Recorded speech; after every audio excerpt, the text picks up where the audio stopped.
Va bene, allora possiamo aprire l'udienza. Vediamo. No, io non lo vedo qui. Comunque, vediamo se è collegato l'imputato Calderon Raul Esteban, detenuto per questa causa a casa circondariale di Larino. È collegato?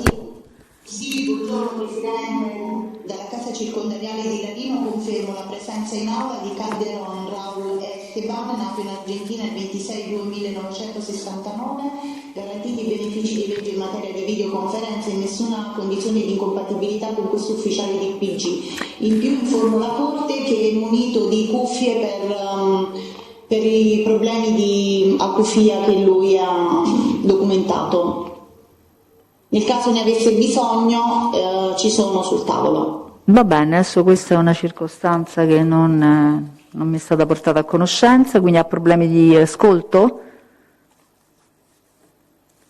Sì, ha documentato di avere problemi di ascolto, quindi per altri processi è stato munito dell'apparecchiatura. Va bene, va bene. Lei è lì, quindi potrà garantire, comunque l'imputato può prendere la parola, eventualmente se ci sono problemi rappresentate se ci sono delle difficoltà. Allora, certo, grazie. Allora, quindi l'imputato è presente, è detenuto per questa causa, i difensori di fiducia entrambi presenti, Eleonora Nicla Moiraghi e Gian Domenico Cagliazza. Buongiorno. Ok, poi per i pubblici ministeri, oggi alle parti civili, prima, scusate. Avvocato Ranalli. Buongiorno, per Piscitelli Andrea. Piscitelli Andrea è presente personalmente? No, non è presente oggi. Ok, assente la parte. Piscitelli Bartolomeo? No, assente. È assente. L'avvocato Tiziana Siano Sì. è presente. Piscitelli Angela, sempre l'avvocato Siano. È presente, Piscitelli Angela è presente. È presente Piscitelli Angela. E Galli Maria Assunta? Non è presente, Non no. è presente, sempre l'avvocato Siano. Per quanto riguarda la composizione della Corte, diamo atto che dunque allora sono presenti tutti i giudici effettivi e oggi sono assenti i giudici Buccioni e Coppola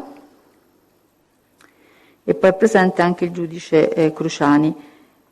Dunque che non era presente, no, era presente alla scorsa udienza il giudice Cruciani, Ah, ok, era presente. Va bene, è intervenuta la revoca di un altro giudice per ragioni di sopravvenuta incompatibilità con la partecipazione alle udienze e quindi siamo comunque nel numero per poter effettuare il proseguo. Per quanto riguarda i pubblici ministeri, oggi c'è la dottoressa Ceraso e il dottor Cascini, credo, vero? Dottor Cascini, va bene. Allora diamo atto che in data di venerdì sono pervenute 2 note difensive.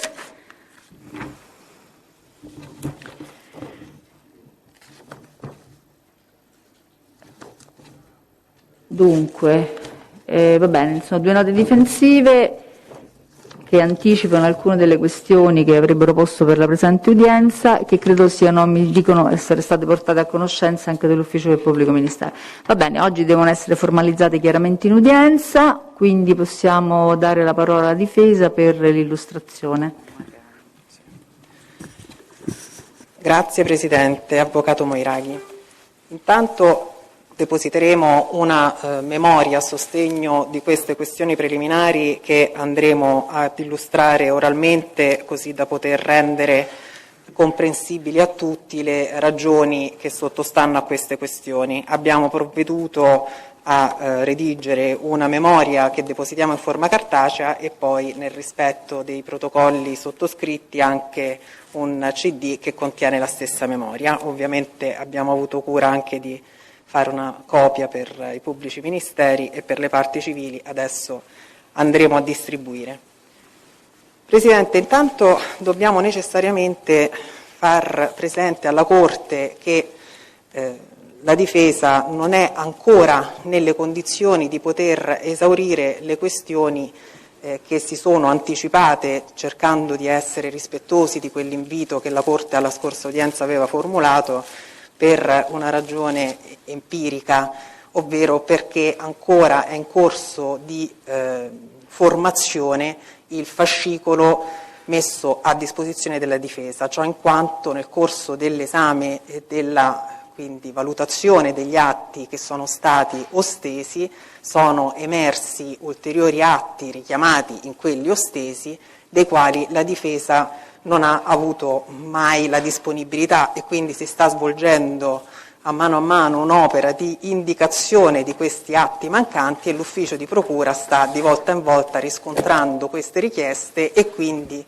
sta procedendo a notificare avvisi di deposito integrativi degli atti di indagine, così che ci troviamo nella oggettiva impossibilità di ritenere esaurite le questioni che oggi andiamo a formulare. L'ultimo avviso di deposito, quindi di integrazione di atti, è pervenuta nel giorno di sabato 3 aprile, quindi trovandoci oggi in udienza ci rendiamo conto come sia impossibile andare oggi stesso a vedere questi ulteriori atti esiti investigativi, e quindi rispetto ai quali dovremmo comunque formulare una riserva di questioni preliminari. Fatta questa necessaria premessa, entrando nel merito delle questioni che si intendono sin d'ora sottoporre alla valutazione dell'onorevole Corte, la prima è quella che, diciamo, probabilmente anche la più forte tra le questioni che si propongono, attiene alla nullità del decreto che ha disposto il giudizio e prima di esso della richiesta di rinvio a giudizio. È noto alla Corte, perché fa parte comunque degli atti inseriti nel fascicolo per il dibattimento o comunque è inserito nel fascicolo della posizione giuridica, il provvedimento con il quale il GUP ha già risolto una questione che era stata sollevata in termini simili ma assolutamente non sovrapponibili a quelli che mi accingo a formulare. Il procedimento a carico di Calderon, e rispetto al quale è stato emesso il decreto di fermo e disposta la misura cautelare, reca un numero che è il numero 47108 del 21. Chiedo l'aiuto. Questo numero di procedimento penale viene iscritto solo ed esclusivamente a carico di Calderon nel momento in cui emergono, secondo ovviamente il giudizio della pubblica accusa, degli indizi di reità a suo carico e viene altresì ravvisato un concreto pericolo di fuga. In quel momento viene disposto il fermo del soggetto e poi verrà convalidato ed applicato la misura coercitiva con provvedimento del GIP.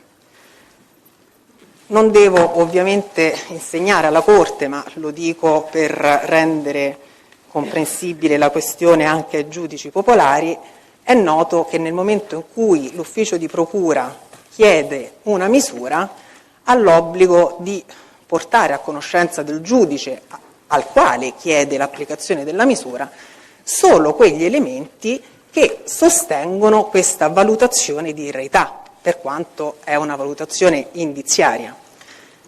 In quel momento, quindi, l'ufficio di procura ha inserito nel fascicolo del numero di cui ho detto solo gli elementi che ha ritenuto essere fondanti l'ipotesi accusatoria. In sede di riesame cautelare proposto dalla difesa avverso la ordinanza con la quale il giudice aveva disposto la misura cautelare, la difesa ha chiesto comunque l'accesso a ulteriori atti di indagine, perché già da quelli che erano stati comunque messi a disposizione emergeva la presenza di esiti investigativi che tuttavia non erano stati per l'appunto consegnati, quindi inseriti in questo fascicolo recante il numero 47 eccetera. L'ufficio di procura in quel momento rispose che erano ancora aperte le indagini e che comunque alcuni esiti non afferivano al nostro procedimento. Quando poi questo procedimento è stato riunito ad altro procedimento, peraltro delitto, che è quello di Torvaianica, che ha il numero invece 41661 del 20, che poi è il numero di notizie di reato che è indicato anche in questo procedimento, vi è stata ovviamente una confluenza di tutti gli atti all'interno dello stesso fascicolo. È stato emesso l'avviso di conclusione delle indagini il 31 di agosto del 2022 e in quel momento la difesa ha quindi avuto accesso all'interezza, presunta interezza, di tutte le attività investigative che erano state compiute.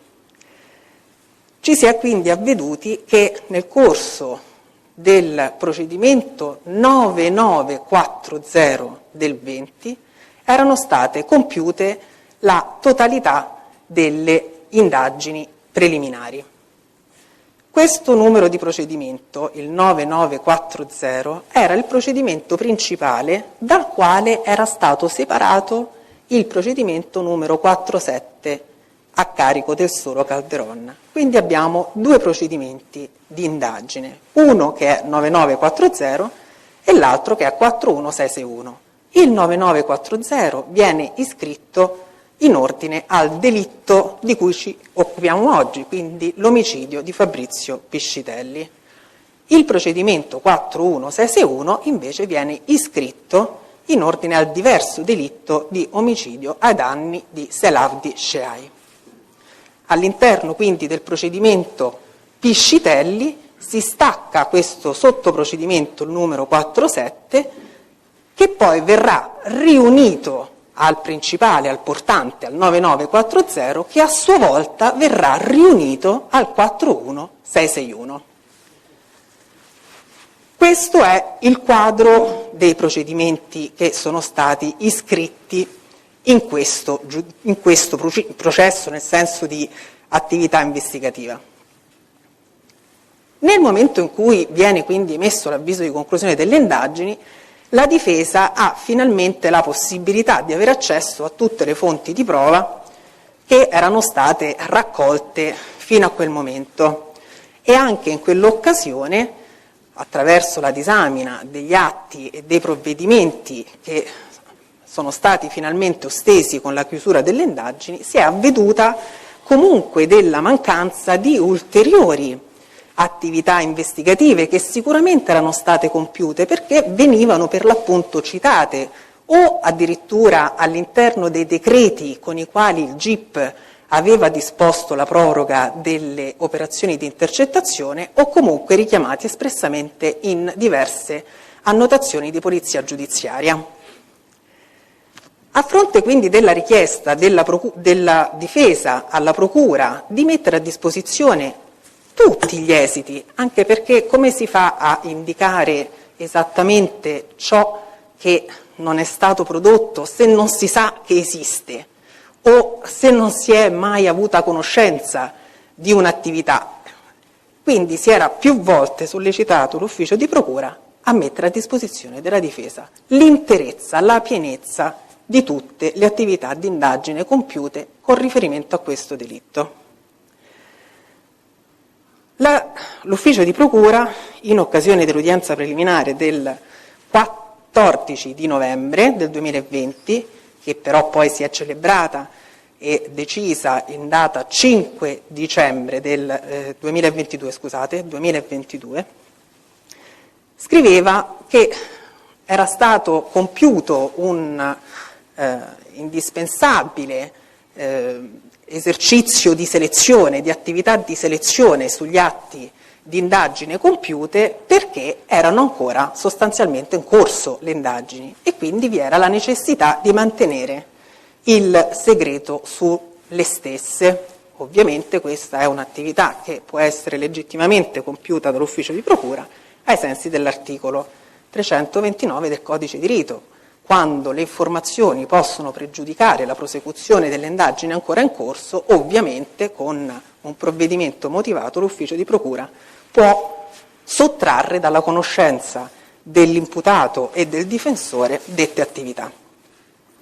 E fin qui il quadro è quello che noi abbiamo avuto alla vigilia dell'udienza preliminare.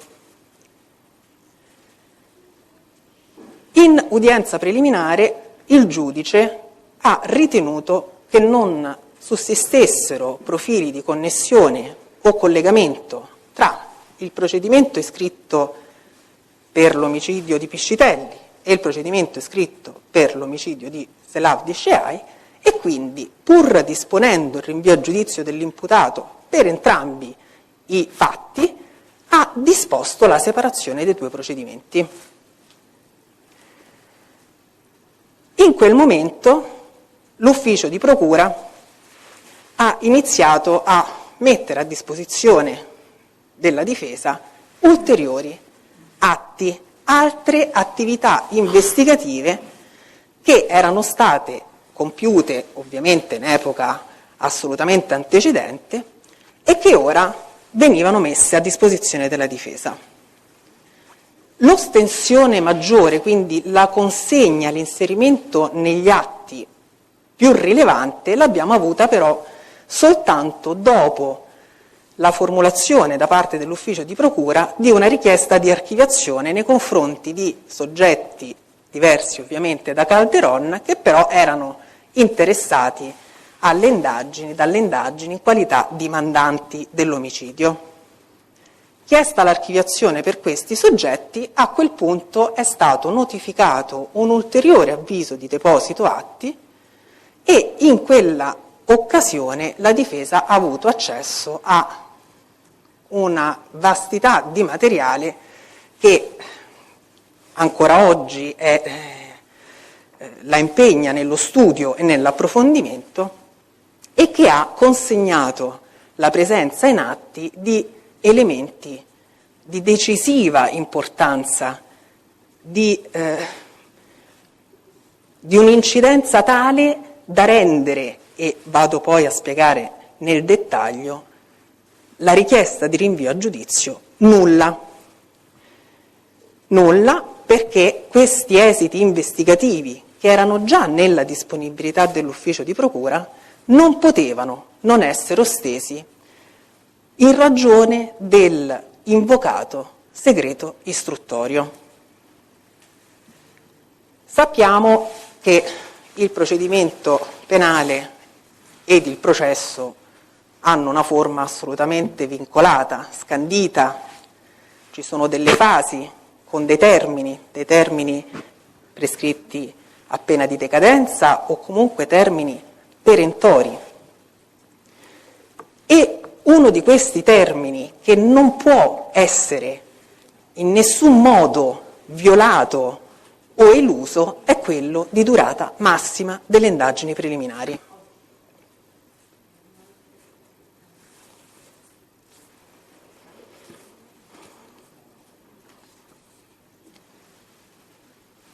Prego.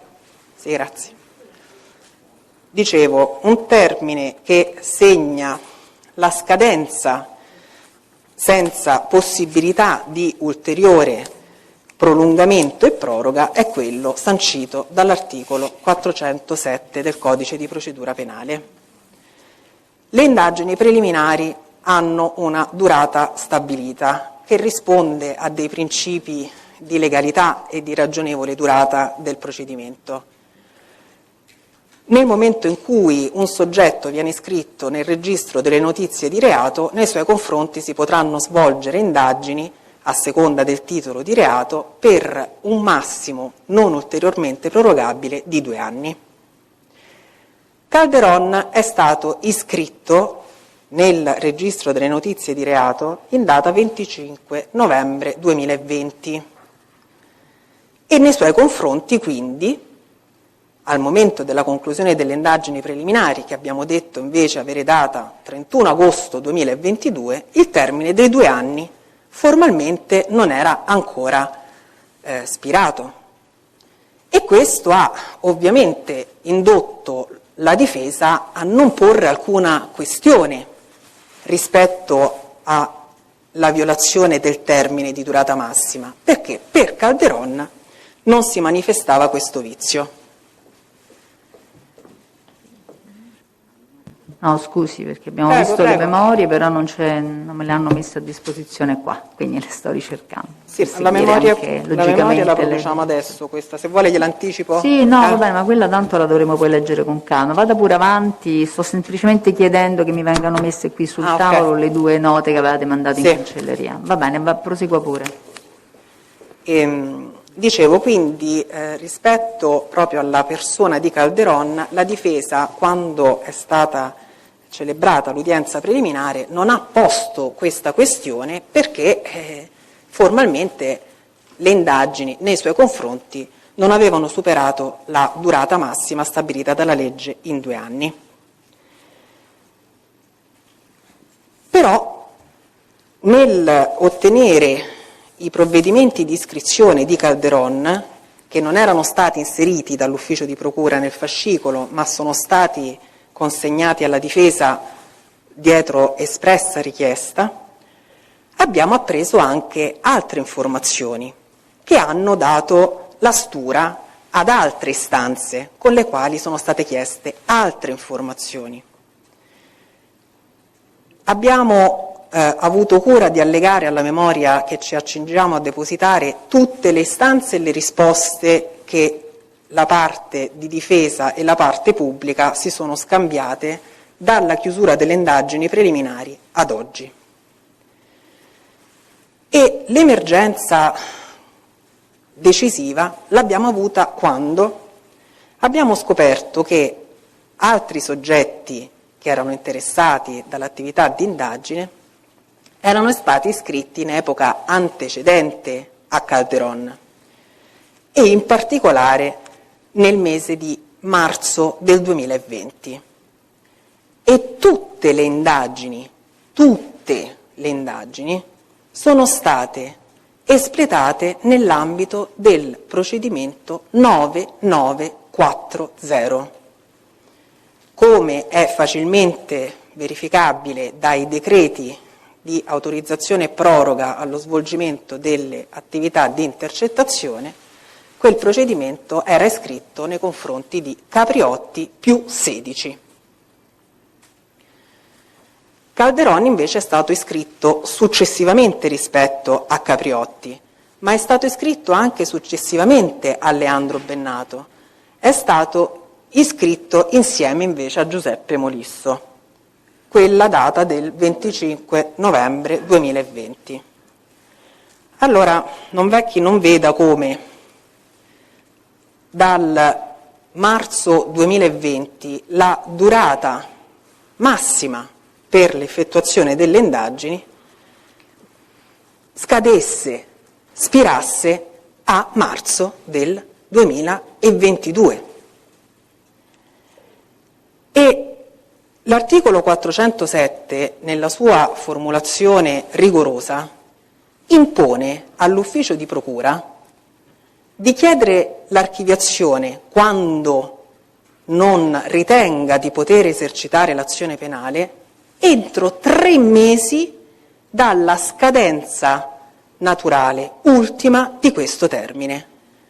Quindi, da marzo del 2022, entro e non oltre il mese di aprile, maggio, giugno 2022, l'ufficio di procura avrebbe dovuto scegliere tra esercitare l'azione penale o chiedere l'archiviazione nei confronti dei soggetti che erano stati interessati da queste indagini.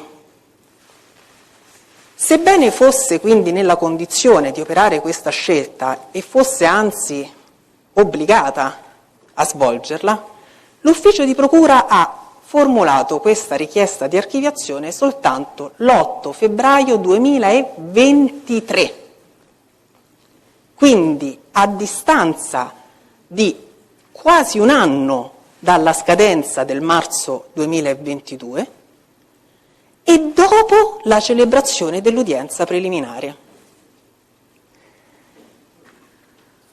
La richiesta di archiviazione ha ovviamente fatto cadere tutte quelle ragioni di segretezza, quel presidio che il 329 pone a tutela della prosecuzione delle indagini ed ha quindi consentito alla difesa finalmente di entrare in possesso di una quantità di informazioni che hanno sconvolto il tessuto indiziario di cui era a conoscenza prima della richiesta di rinvio a giudizio. E queste nuove emergenze ovviamente non sono state valutate sotto il loro profilo di effettività e decisività dal giudice dell'udienza preliminare, perché il giudice dell'udienza preliminare ovviamente, presumendo, come è doveroso che sia, la legittimità di questo assunto segreto istruttorio ancora pendente in riferimento ad indagini ancora in corso, ha ritenuto legittima la scelta dell'ufficio di procura di operare una selezione degli atti da consegnare e che sono stati consegnati alla difesa. Ma noi soltanto adesso sappiamo che quel presidio di tutela delle indagini in realtà già non esisteva dal mese di marzo 2022. Nei confronti di Calderon non sono state svolte attività di indagine diverse rispetto a quelle prodotte in occasione del fermo di indiziato di delitto. E allora, Presidente e signori della Corte, all'evidenza la questione che è stata decisa dal giudice dell'udienza preliminare appare totalmente diversa da quella che viene sottoposta in questa sede a voi. E quello che sorprende, lo dico in maniera onesta, è come sia mancata la disponibilità di atti che avrebbero consentito di instaurare in maniera corretta, leale, il contraddittorio tra le parti sin dalla fase immediatamente successiva alla conclusione delle indagini preliminari. Presidente, quando Calderon è stato sottoposto a misura, le fonti di prova erano costituite dalle conclusioni del consulente tecnico incaricato dall'ufficio di procura in ordine alla sua compatibilità, che sebbene non sia un giudizio di identità, però ha ovviamente un suo rilievo sotto un profilo indiziario, dalle dichiarazioni degli informatori Bennato Enrico e Rina Bussone,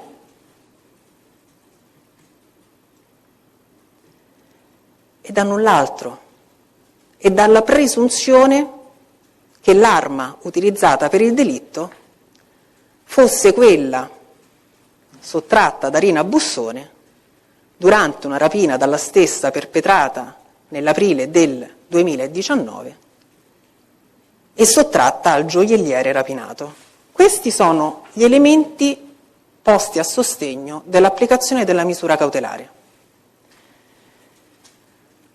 La difesa ha quindi ovviamente chiesto, avendone pieno diritto, l'accesso incondizionato a tutte le attività prodromiche, contestuali e successive all'approfondimento di questi temi di prova. E in particolare dalla consulenza del professor Lingua, la difesa si era avveduta di un richiamo in essa contenuta ad una relazione precedente, cioè il consulente nella relazione depositata all'ufficio di procura e utilizzata per sostenere la gravità indiziaria sotto un profilo di riconoscibilità, in termini di compatibilità, del Calderon rispetto all'autore del reato, cita se stesso e fa riferimento a una propria relazione precedente. Questo è stato un tema che ha ovviamente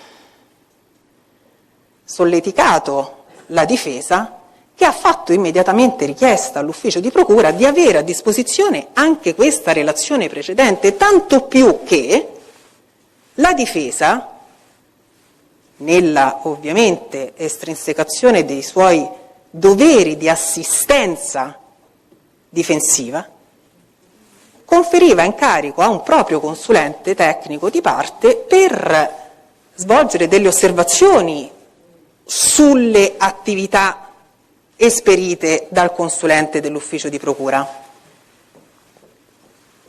E dal dibattito, dal contraddittorio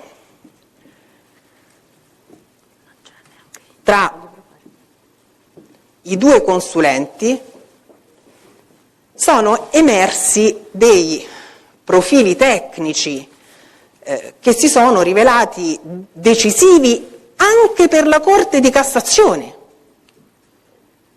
che ha annullato l'ordinanza del Tribunale del riesame, rilevando come lo stesso Tribunale non avesse correttamente esaminato, valutato e motivato rispetto alle deduzioni del consulente tecnico di difesa, il quale aveva lamentato errori tecnici nelle modalità operative svolte dal consulente dell'ufficio di procura e aveva evidenziato la necessità di disporre di tutte le informazioni afferenti a queste videoregistrazioni a partire addirittura dal modello della telecamera in poi.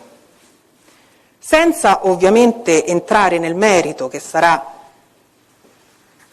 trattato nel corso dell'istruttoria dibattimentale, questa introduzione si rende necessaria per comprendere quanto possa aver quindi sorpreso la difesa trovare all'interno di questi atti nuovi, solo recentemente consegnati, la famosa relazione precedente del CT della Procura Lingua. Relazione che l'ufficio di procura aveva, è scritto nero su bianco, negato esistesse. A specifica richiesta della difesa, la procura scriveva: nessuna altra precedente relazione è in atti del professor Lingua.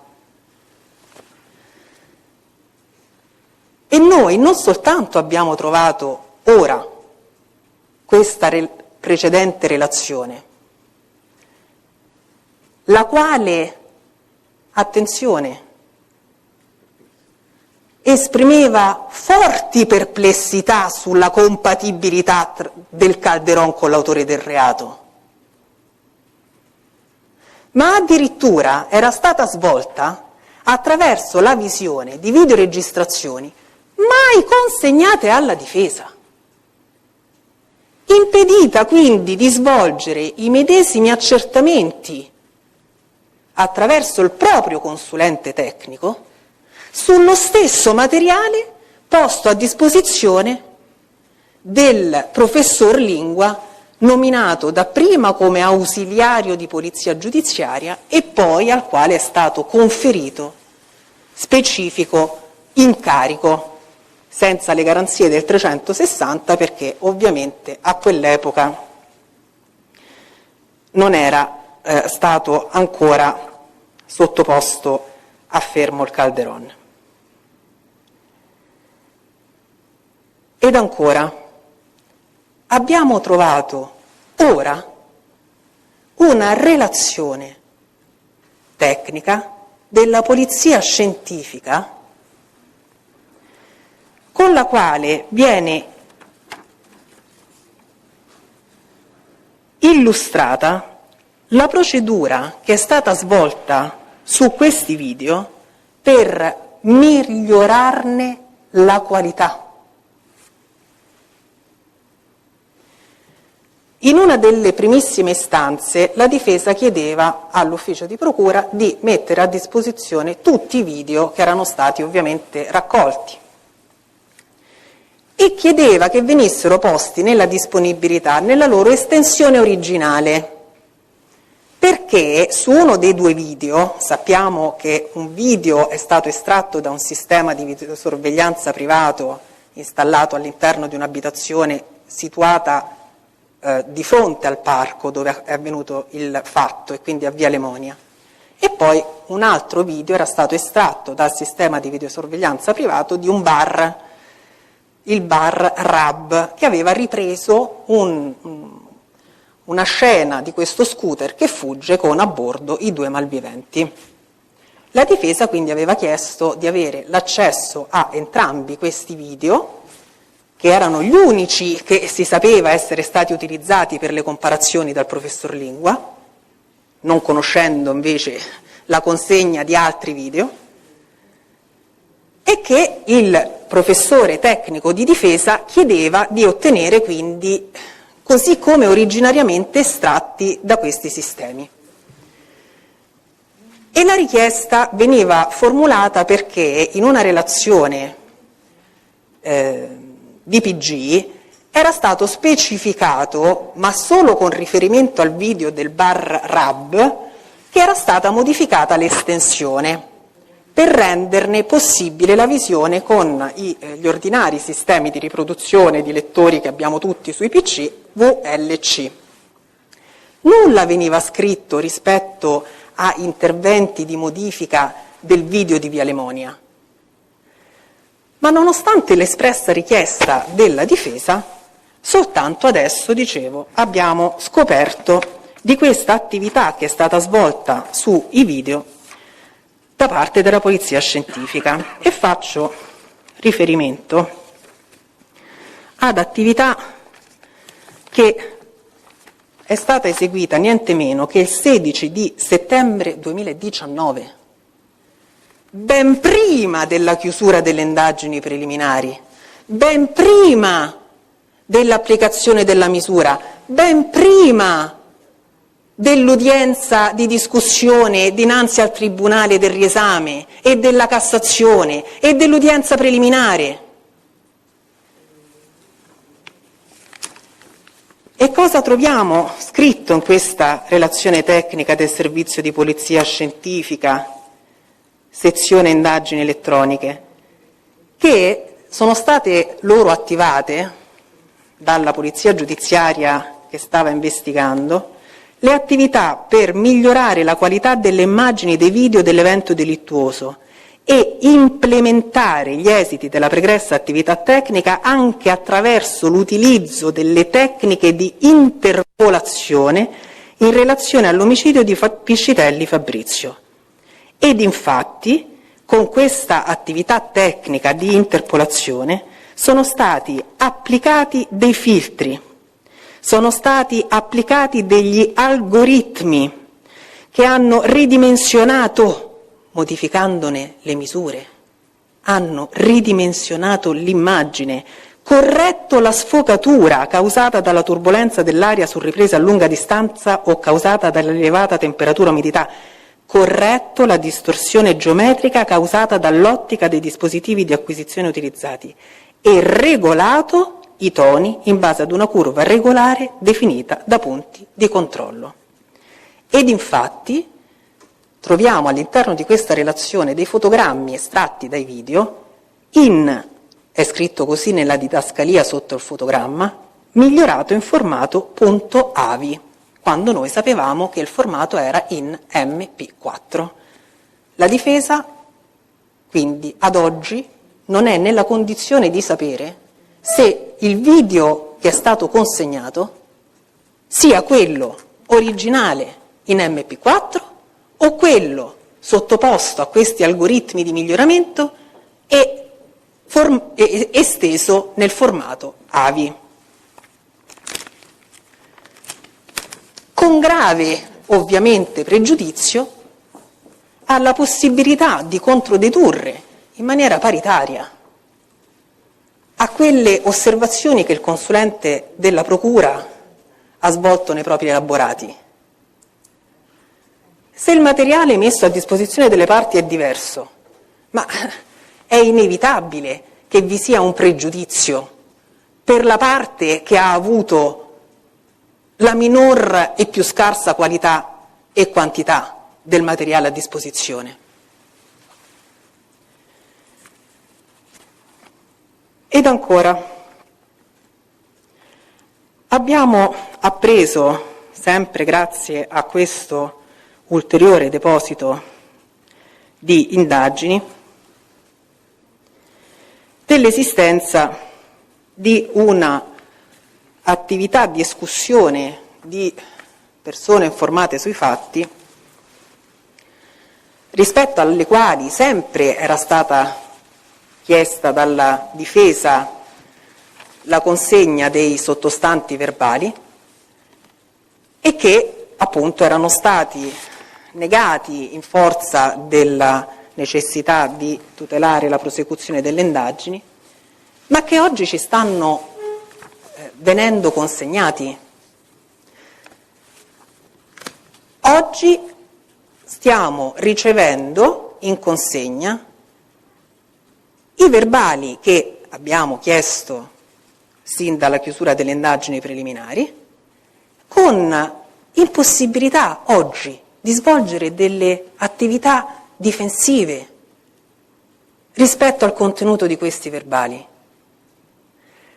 Il fascicolo non può essere ricomposto al dibattimento dinanzi al giudice del merito. È un'operazione che non trova rispondenza in nessuna norma procedurale del nostro codice di rito, ma che soprattutto si manifesta come gravemente lesiva di quella parità che è il presupposto per un equo giudizio. La difesa non è stata posta nella condizione di esercitare la propria attività di assistenza difensiva. E l'articolo 111 della Costituzione, che è il tessuto su cui il legislatore deve produrre le norme che regolano e scandiscono il processo penale, prevede chiaramente che la difesa debba essere posta nella condizione di esercitare pienamente ed effettivamente la propria funzione, con parità rispetto alla parte pubblica, che ovviamente conosce il materiale. Lo stimolo che continuamente la difesa ha usato per ottenere questi atti non è dovuto. La difesa sta continuando a compiere un'attività di ricerca di un materiale che nella sua esatta composizione è nota solo all'ufficio di procura. E il fatto che di volta in volta rispetto alle singole istanze l'ufficio di procura risponda ponendo a disposizione della difesa ulteriori atti, è la riprova della esistenza di un fascicolo di base che è stato smembrato, parcellizzato, selezionato e consegnato alla difesa secondo dei criteri che non rispondono ai canoni legali e costituzionali che governano il processo. E allora, quando noi scopriamo che tutte queste attività di indagine erano state per l'appunto eseguite nell'ambito del procedimento 9940, il quale doveva necessariamente considerarsi perento a marzo del 2022, la violazione è manifesta, non necessita di ulteriori prove a sostegno. Abbiamo indicato in maniera più specifica all'interno della memoria, dicevo, tutte le istanze che abbiamo di volta in volta redatto.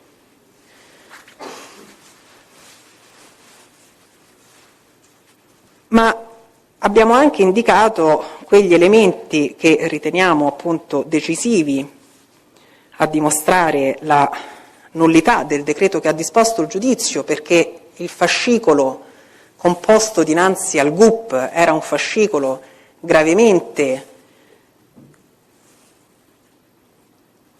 omesso in parti fondamentali, tanto che addirittura più che una nullità della richiesta e del decreto che ha disposto il giudizio, si dovrebbe pensare a una riedizione dell'avviso di conclusione delle indagini preliminari, per consegnare in un'unica soluzione tutta l'attività di indagine espletata e consentire alla difesa di svolgere le garanzie difensive che sono riconosciute dall'articolo 415 bis, che sono state totalmente sottratte.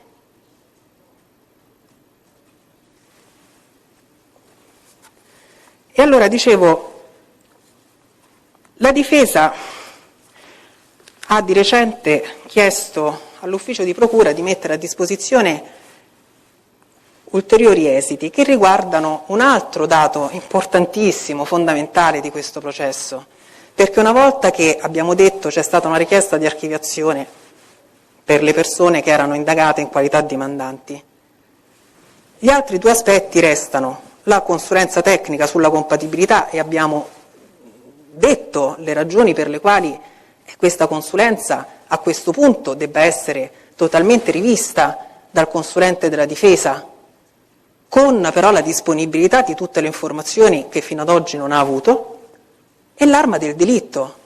Sull'arma del delitto, al di là delle questioni di merito, noi abbiamo appreso ora, sempre ora, che il munizionamento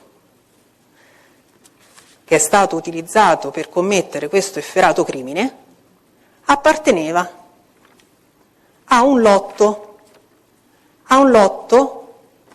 che era stato consegnato alla Polizia di Stato, e abbiamo saputo che in particolare era compatibile con il munizionamento presente all'interno di un'arma sottratta ad un poliziotto dell'ufficio scorte del Viminale.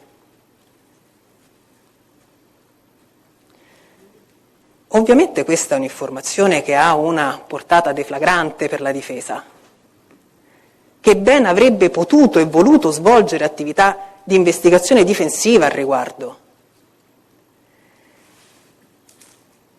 La Procura ha sottoposto a indagini sia questo soggetto che ha denunciato questo furto dell'arma e dello scooter, perché l'arma era contenuta all'interno di uno scooter che è stato ritenuto compatibile con quello utilizzato dagli autori del reato. L'ufficio di procura ha svolto degli approfondimenti di indagine rispetto a questa persona e a queste circostanze, ma gli esiti non sono stati prodotti. Cioè, noi abbiamo la denuncia di questo soggetto, abbiamo l'alert che la squadra mobile invia all'ufficio di procura, perché ovviamente è eclatante che 3 giorni prima dell'omicidio sia stata rubata quest'arma e il munizionamento è lo stesso di quello che ha ucciso Piscitelli. E noi non possiamo conoscere gli esiti di questi approfondimenti investigativi su un tema che non ha bisogno di essere commentato, tanto grande è la sua portata ai fini del giudizio. E la cosa che ancor di più pone a disagio la difesa è che in epoca non sospetta, non immaginando mai di poter poi venire a conoscenza di queste circostanze, La difesa comunque, proprio nello svolgimento di attività di indagine proprie, aveva chiesto di acquisire tutte le denunce di furto o smarrimento degli ultimi 5 anni, con particolare riferimento alla provincia di Roma. Quindi l'ufficio di procura sapeva esattamente che la difesa aveva interesse a conoscere l'eventuale esistenza di questa denuncia, sporta 3 giorni prima del fatto, il 4 agosto 2019. La difesa aveva interesse o no a sapere che quel munizionamento in dotazione di questo soggetto era lo stesso trovato accanto al corpo esanime di Piscitelli? La difesa ha diritto o no di conoscere gli esiti di questi approfondimenti investigativi svolti su tale soggetto?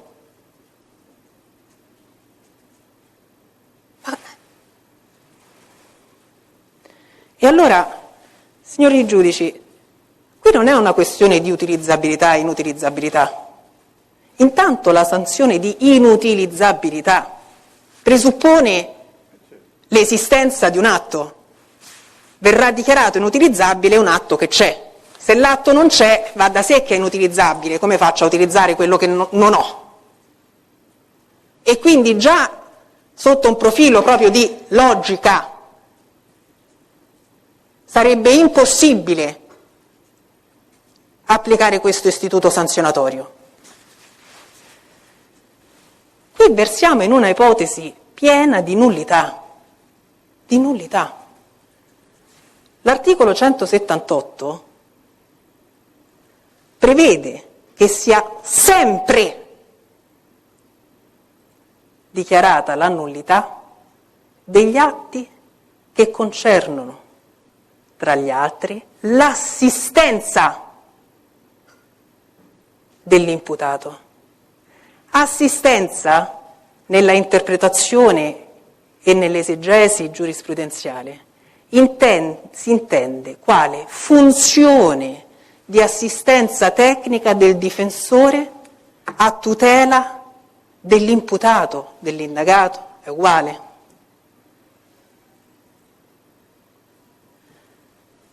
Comprimere i diritti di assistenza, di ricevere assistenza, vuol dire neutralizzare completamente la funzione stessa del difensore.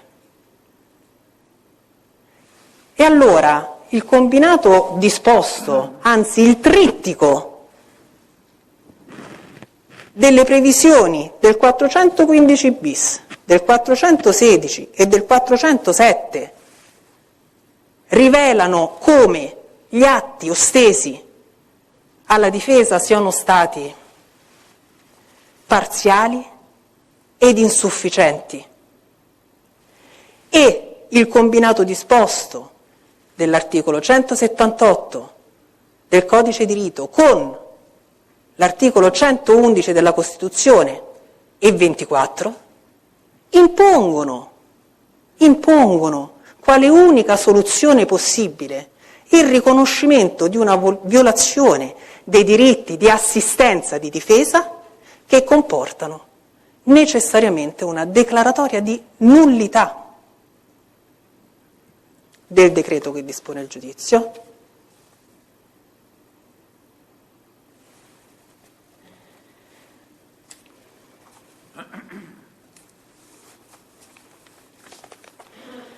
Sappiamo che sul tema si sono anche confrontate diverse pronunce che comunque avevano, come ho premesso, ad osservare situazioni differenti, perché la casistica che abbiamo sottoposto e che stiamo sottoponendo all'attenzione delle signorie vostre è totalmente diversa da quella presa in considerazione dal GUP dell'udienza preliminare di questo procedimento, ma anche da queste sentenze che pure richiamiamo. E le sentenze, anche quelle diciamo favorevoli alla soluzione scelta dal giudice dell'udienza preliminare di dichiarare inutilizzabili tutti gli esiti investigativi che non sono stati consegnati tempestivamente o che sono stati consegnati tardivamente, non avrebbe comunque ragion d'essere, perché anche, ripeto, le sentenze più allineate a questa soluzione prevedono che residui sempre lo spazio per la sanzione di nullità quando venga dimostrata una lesione effettiva del diritto di difesa, che mi pare avere abbondantemente illustrato. E io credo che ritornare alla chiusura delle indagini sarebbe un'operazione peraltro assolutamente fattibile, che non farebbe perdere neppure grande tempo, non avendosi peraltro nessuna esigenza di salvaguardia di termini di prescrizione o di caducazione della misura. E quindi ritengo che non possa esserci altro spazio se non per la strada che la difesa invoca. E un'ultima osservazione: nell'evenienza in cui venisse prescelta la strada dell'inutilizzabilità, si paralizzerebbe completamente l'attività istruttoria, perché dovremmo tornare ad utilizzare tutti quegli atti acquisiti sostanzialmente nel momento del decreto di fermo. Cioè sarebbe impossibile oggi, dopo che c'è stata la riunione dei procedimenti, poi un'altra volta la separazione, sarebbe impossibile selezionare il materiale. Quindi ci sarebbe anche a livello pratico ed empirico una paralisi totale dell'attività dibattimentale che ci accingiamo a svolgere. E quindi per queste ragioni, e con espressa riserva di articolarne e formularne di ulteriori all'esito della disamina degli atti messi a disposizione in data di sabato, lascio la parola al collega per l'illustrazione delle ulteriori questioni che sono già state anticipate alla Corte. Prego.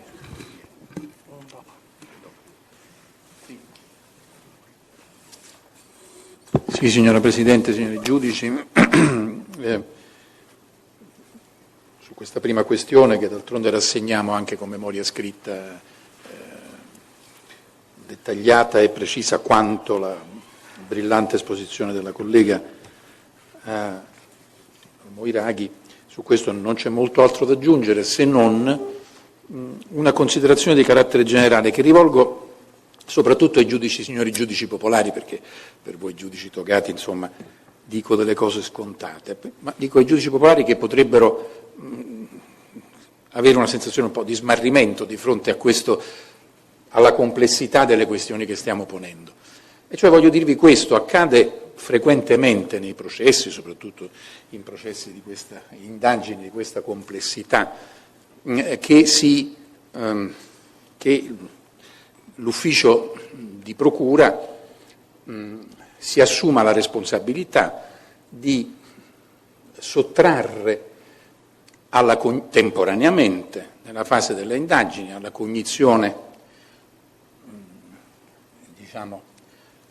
delle parti della difesa atti investigativi, ritenendo di doverli omissare perché essi hanno dato la stura ad ulteriori approfondimenti investigativi che possono riguardare soggetti diversi. Quindi da un'indagine di un omicidio può accadere certamente che da quello stesso materiale probatorio o investigativo ne sorga altro che riguardi soggetti terzi e che quindi in un certo momento non possa essere osteso, pur essendo quel materiale rilevante ovviamente ai fini del giudizio principale, diciamo, in corso. Quindi che avvengano questi stralci, questi omissi, se fatto, diciamo, fisiologico, anche se la nostra esperienza ci insegna che ve n'è più che un uso, spesso un abuso, per la verità. Ma la Procura ha una sola possibilità di fronte a questa situazione, a questo incrocio, alla necessità di dover fare questi approfondimenti che altri non possono conoscere in quel momento. Non esercitare l'azione penale nel procedimento principale fino a quando quegli atti che riguardano anche noi non vengano ostesi. Non c'è un medico che ordina alla procura di procedere all'esercizio dell'azione penale con una parzialità di atti, giustificandosi per la necessità di omissarli perché hanno gemmato altre indagini. Concluderà quelle altre indagini la procura, questa è l'unica condotta corretta che può avere l'ufficio di procura, sospendendo l'esercizio dell'azione penale nei confronti del procedimento principale, fino a quando finalmente quegli atti diventeranno ostensibili. Comprendo che questo spesso possa avere un costo, un prezzo, per esempio in tema di decorso dei termini di custodia cautelare, ma non è un problema che può essere risolto come per esempio è stato risolto, come si è deciso di operare in questo caso. Quello che è accaduto in questa vicenda è un fatto di una singolare gravità. Basta l'esempio che bene la collega ha ricordato di una consulenza decisiva, o certamente su un tema di prova decisivo come tutti possiamo immaginare, che è l'individuazione della immagine del fatto omicidiario con l'odierno imputato.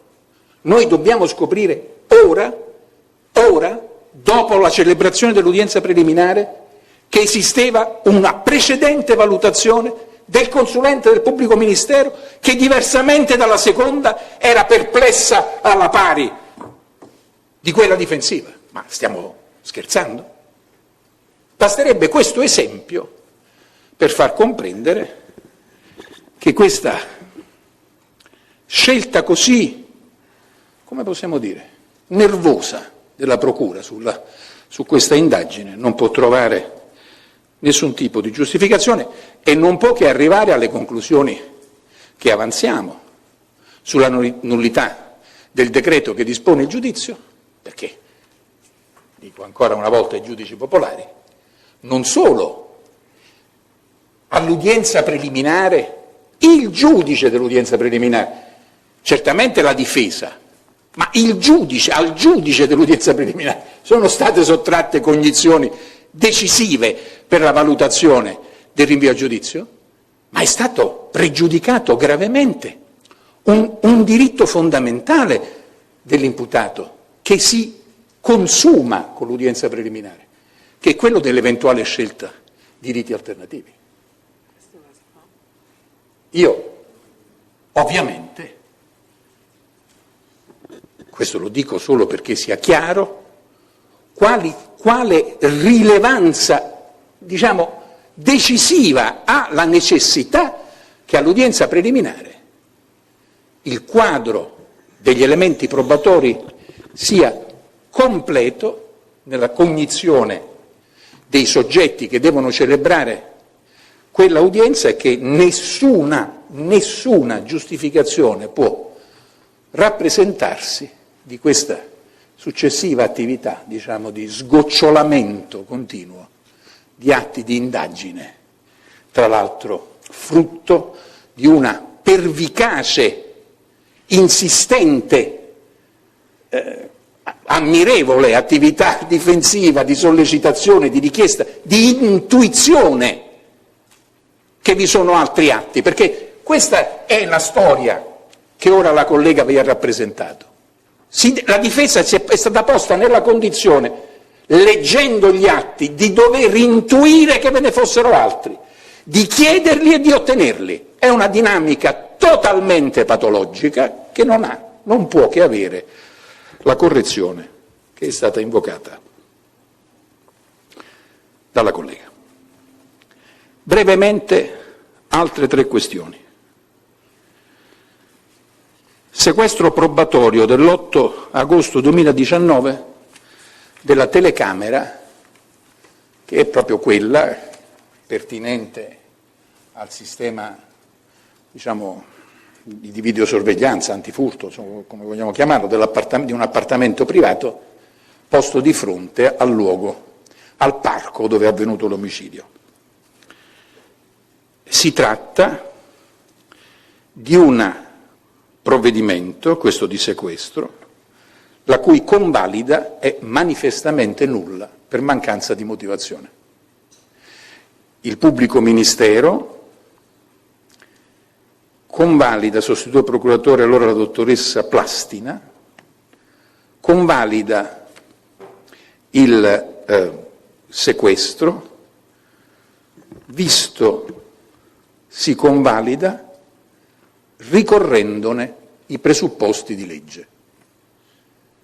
Si tratta di una motivazione graficamente inesistente, materialmente inesistente, perché si fa una certa difficoltà di immaginare una convalida di un provvedimento non ricorrendone i presupposti di legge. Naturalmente bisogna dire perché ricorrono i presupposti di legge.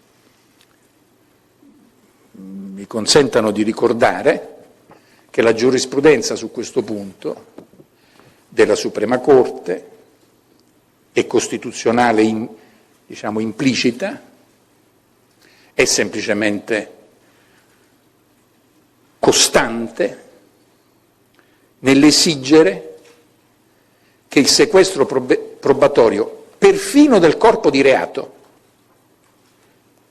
imponga una motivazione.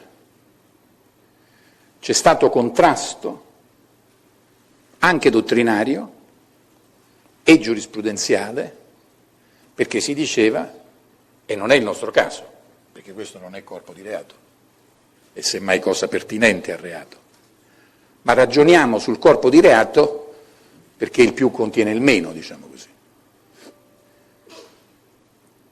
Vi è stata, giurisprudenza e dottrina che sostenevano che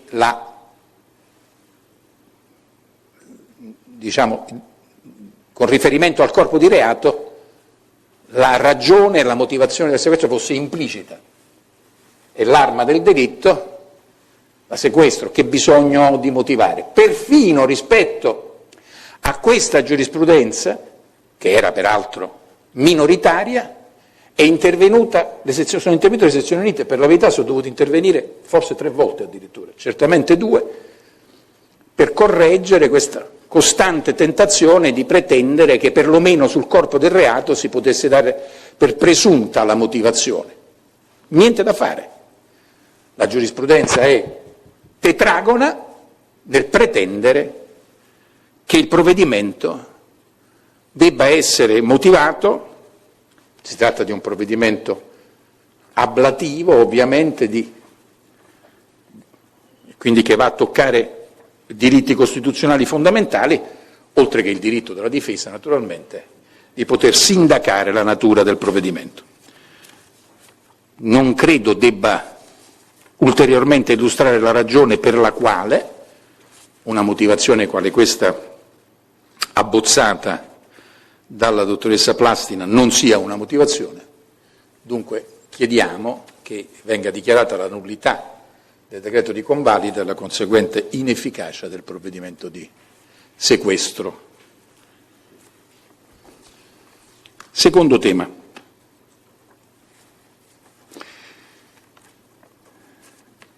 Nel corso delle indagini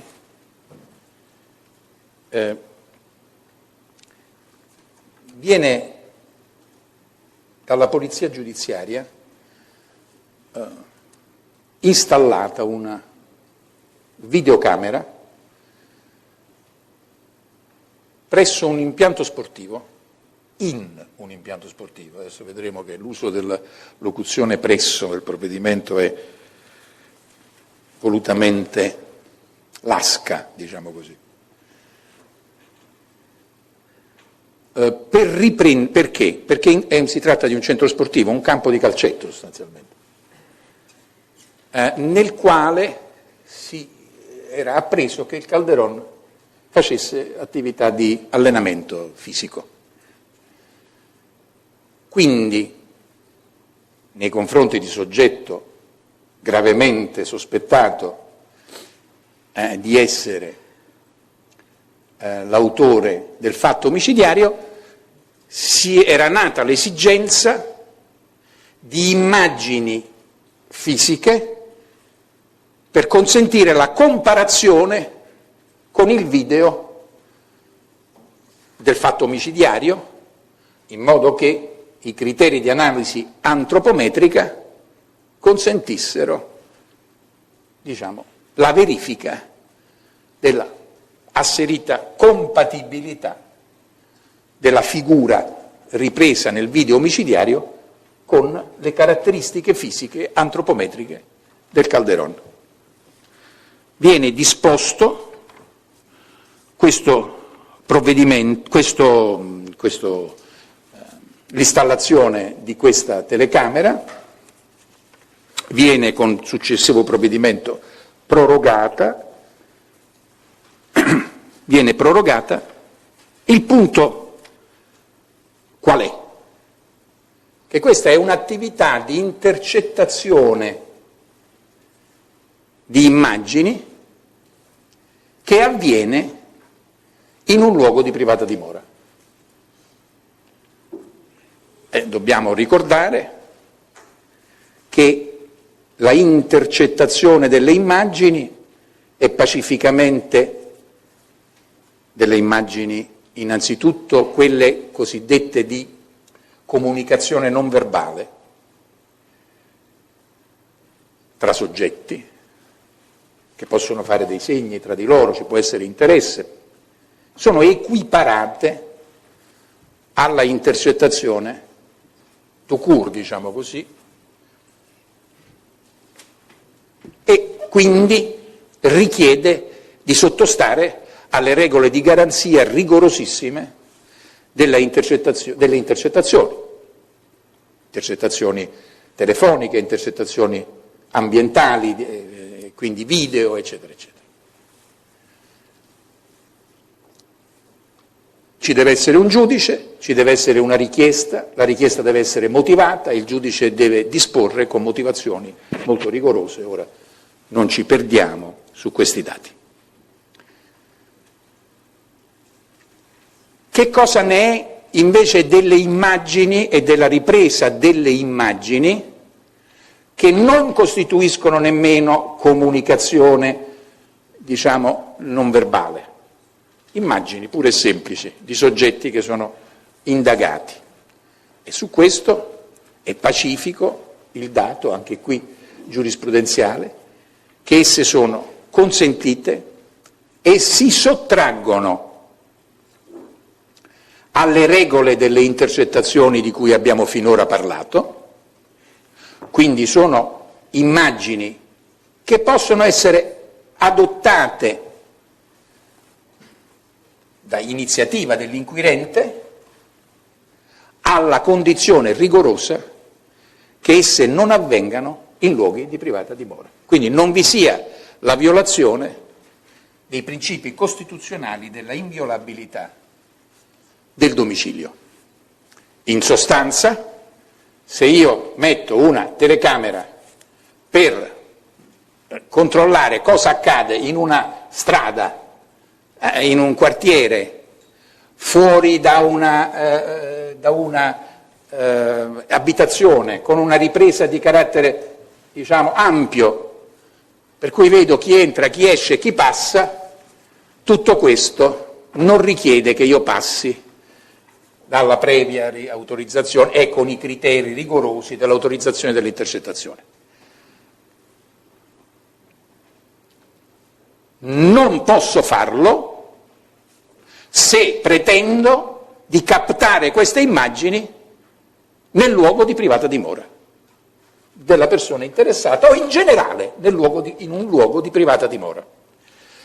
Questo centro sportivo, questo campo di calcetto, vedete, la formulazione che viene usata è installazione presso un impianto sportivo, cioè per dare l'idea che sia una telecamera. Chi legge questo dice va bene, Quindi questa è un'immagine posta, come l'esempio che vi facevo, per strada, fuori dagli edifici, dall'abitazione. Io prendo e quindi vedo anche chi va, ma non è così, perché in questo caso l'immagine non è presso, ma è nel campetto sportivo, cioè al di là della recinzione, anche perché la collocazione del campo è tale per cui è in alto, diciamo così, rispetto alla strada, per cui se fosse così, cioè se fosse una telecamera per strada, non potrebbe inquadrare quello che avviene dentro il campo. Quindi la telecamera è posta, presumibilmente, da quello che comprendiamo, in una dei pali che reggono, no? le reti di recinzione di un campo di calcetto. Siamo in un luogo di privata dimora, non c'è il minimo dubbio. La nozione di privata dimora, noi nella memoria richiamiamo la giurisprudenza, devo dire, sia civile che penale che costituzionale, che definisce, come loro sanno, signora Presidente, signor Giudice a latere, luogo di privata dimora, tutto ciò che, non solo il domicilio in senso proprio, il luogo di, ma tutto, qualunque luogo ove si svolga, diciamo, in piena libertà e insindacabilità la mia vita privata. Quindi, se io vado in una palestra, non mi puoi riprendere nella palestra, è molto semplice, perché è un luogo di privata dimora. L'impianto è un impianto di proprietà privata. Significa che c'è il gestore che decide chi entra e chi non entra e non si può spiare se non attraverso forme, che sono quelle che abbiamo detto, autorizzate da un giudice previa la valutazione del ricorrere dei rigorosi presupposti di una così importante violazione dei limiti costituzionali. Questo non è avvenuto in questo caso e dunque deve dichiararsi l'inutilizzabilità del ROS 9021 perché svolto in luogo di privata dimora, senza l'autorizzazione del giudice. Ultima questione. Viene disposto, parlo del decreto di intercettazione d'urgenza, RIT 1539-2021. Che cosa succede in realtà, signora Presidente? Viene disposto dalla Polizia Giudiziaria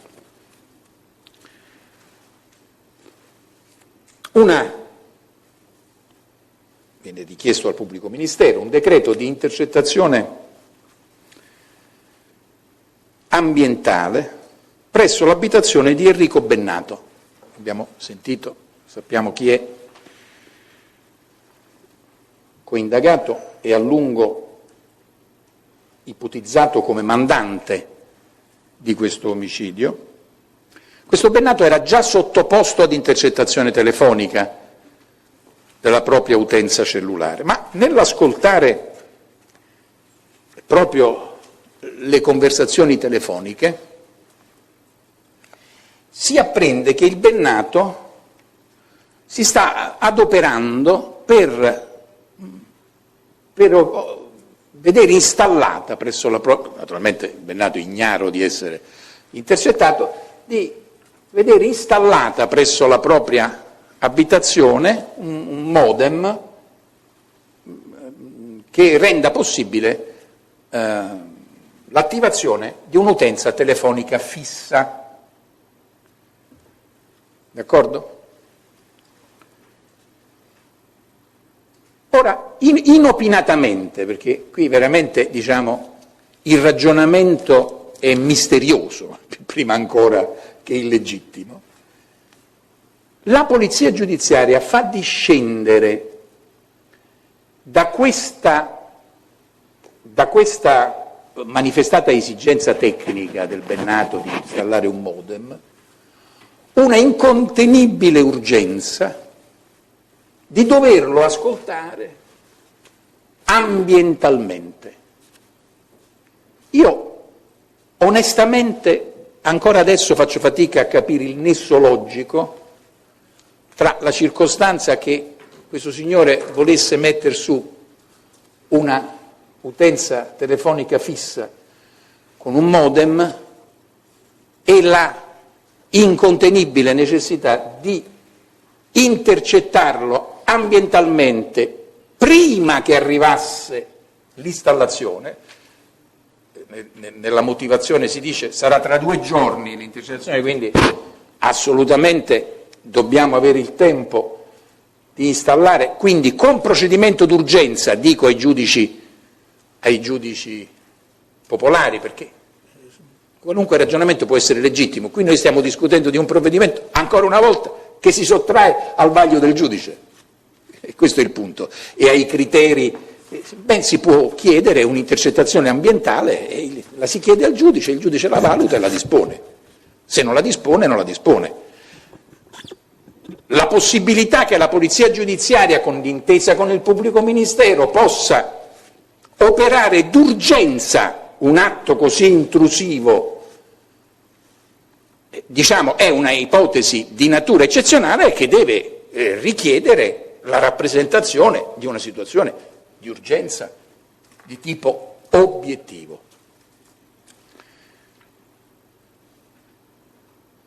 Si legge: l'attività intercettiva in uso a Bennato ha rilevato come quest'ultimo si stia adoperando per far installare presso la propria abitazione una linea telefonica fissa per l'attivazione della rete Wi-Fi, per la quale è necessaria l'installazione presso l'abitazione in questione di un modem, rappresentando che le notizie di tale attivazione sono state acquisite solo in data odierna e che accertamenti espletati presso Telecom hanno permesso di rilevare che effettivamente Bennato Enrico, eccetera, eccetera, è stato fissato un'installazione del modem per il prossimo 22 marzo 21, si richiede l'emissione di un decreto di intercettazione in via di urgenza delle conversazioni che avvengono tra presenti presso il domicilio sito. Punto. Quindi già la richiesta non nemmeno tenta di esplicitare un senso di questa urgenza che nasca dalle richieste. Viene ritenuta e viene autorizzato il provvedimento con una motivazione sostanzialmente tralaticcia, cioè che ripete la non motivazione sostanzialmente, con qualche ragionamento in più forse. È urgente ed indifferibile l'esecuzione, dirà il pubblico ministero, in quanto, come si evince dagli esiti investigativi, l'installazione della linea telefonica fissa funzionale della rete Wi-Fi, per la quale è necessaria l'installazione, avverrà lunedì. Quindi noi rimaniamo con una curiosità, diciamo, che resterà insoddisfatta di capire che cosa c'entra questo. Possiamo intuirlo. Cioè noi possiamo immaginare che il ragionamento sia stato questo, poiché ci sarà ma lo dobbiamo immaginare, nei provvedimenti, diciamo, di questa rilevanza e importanza non c'è spazio per l'immaginazione, bisogna scrivere, bisogna dire. Possiamo immaginare che intorno al telefono fisso possano sorgere conversazioni, non lo so, da ascoltare ambientalmente, non lo so, qualunque sia, non c'è questa motivazione. È utile che voi sappiate che una identica, analoga situazione era stata trattata precedentemente in questo procedimento. Una richiesta, ancora una volta, di intercettazione ambientale urgente, questa volta era riferita al Calderone, alla sua abitazione, con motivazioni, se posso dire, analogamente pretestuose. non rappresentate, tautologiche, poiché si immagina che, io voglio rappresentare che quella richiesta non fu convalidata. Quella richiesta della Polizia Giudiziaria, accolta dal pubblico ministero, non fu convalidato. Credo che noi produciamo in allegato questo. Tutti quelli richiamati li produciamo. Produciamo in allegato. Decreto di non convalida delle operazioni. No, questo perché si tenga presente il precedente, e perché i giudici popolari sappiano che non sono argomentazioni così fantasiose della difesa che cerca di mettere ostacoli ad ogni. Sono valutazioni che sono state espresse in una situazione identica dal giudice dell'udienza delle indagini preliminari che era stato chiamato a vagliare la legittimità di un'operazione analoga. Non ricorrono i presupposti dell'urgenza e le motivazioni addotte al riguardo dal PM richiedente, perché appaiono del tutto generiche, in quanto fondate sulla maggiore difficoltà di installare i dispositivi di captazione una volta avvenuto il trasferimento, perché lì si diceva, guardate, Calderon sta andando ad abitare tra 2 giorni, è la stessa cosa, solamente il pretesto occasionale è diverso, tra 2 giorni, e quindi poi dopo diventa più difficile, dice, installare. Se lui va a casa, dopo dobbiamo aspettare che esce, la cosa è complicata, quindi urgenza. No, il giudice non convalida, perché dice generica, pecca di genericità, anche con riferimento all'adempimento istruttorio, eccetera, eccetera, va bene. Quello stesso giudice, raggiunto dalla richiesta fatta come si deve fare, cioè la richiesta con procedimento ordinario, non di urgenza, motivato, disporrà poi l'intercettazione ambientale. Dunque non è un giudice ostile all'idea dell'intercettazione ambientale di Calderon, che giudicherà fondatissima perché c'è ragione, la gravità indiziaria, le indagini non possono che assolutamente, eccetera. Ma non così, non con la forma dell'urgenza, è lo stesso giudice che lo fa. Dunque, per il resto rinviando a quanto approfondito, anche in questo caso, con le conseguenze che poi si valuteranno, qui adesso chiediamo che vengano accolte le nostre richieste di nullità, che sono tutte, mi pare di poter dire, tempestive, e per il resto mi riporto integralmente alla memoria che depositiamo. Presidente, mi perdoni, solo una battuta sul punto degli OIE, sul punto che avevamo anticipato degli OIE. Veramente una battuta, perché rispetto alla produzione degli ordini europei di indagine, l'ufficio di procura era già stata invitata in una delle numerose istanze a cui ho fatto prima riferimento a mettere a disposizione del giudice tutti gli atti pervenuti a corredo di quegli ordini e che erano stati trasmessi dalla Francia successivamente all'acquisizione appunto degli esiti investigativi. E l'ufficio di procura, nella memoria di cui ho già detto, depositata all'udienza preliminare del 14 novembre 2022, scriveva di essere a conoscenza del seguito che l'autorità giudiziaria francese ha consegnato spontaneamente tramite Eurojust ai provvedimenti genetici mediante i quali la medesima autorità ha disposto l'acquisizione dei messaggi Sky e CC. Quindi fa riferimento alla conoscenza e all'esistenza di questi provvedimenti, ma nonostante appunto fosse stata invitata a integrare quella produzione, allo Stato ancora troviamo che manchino dal corredo degli atti OII. E perché noi riteniamo che sia in realtà indispensabile acquisirli? Perché, visto che l'OEI numero 17 del 2022 proviene dal procedimento numero 29993 del 2021 e in quel procedimento sono stati inseriti tutti i provvedimenti genetici dell'autorità giudiziaria francese e addirittura il giudice dell'udienza preliminare di quel procedimento ne ha disposto la traduzione in italiano con la forma peritale, noi riteniamo che ai fini della completezza delle conoscenze della Corte, ma anche per la corretta, torniamo sempre su quello, instaurazione del contraddittorio, sia indispensabile ai fini di completezza e quindi anche in pregiudicata ogni questione di utilizzabilità, anche in vista appunto dell'uso che dovrà essere fatto di questi esiti investigativi, acquisire questa documentazione. E poi a completamento delle questioni che ha trattato il collega, noi depositiamo, oltre agli allegati già inseriti, appunto i provvedimenti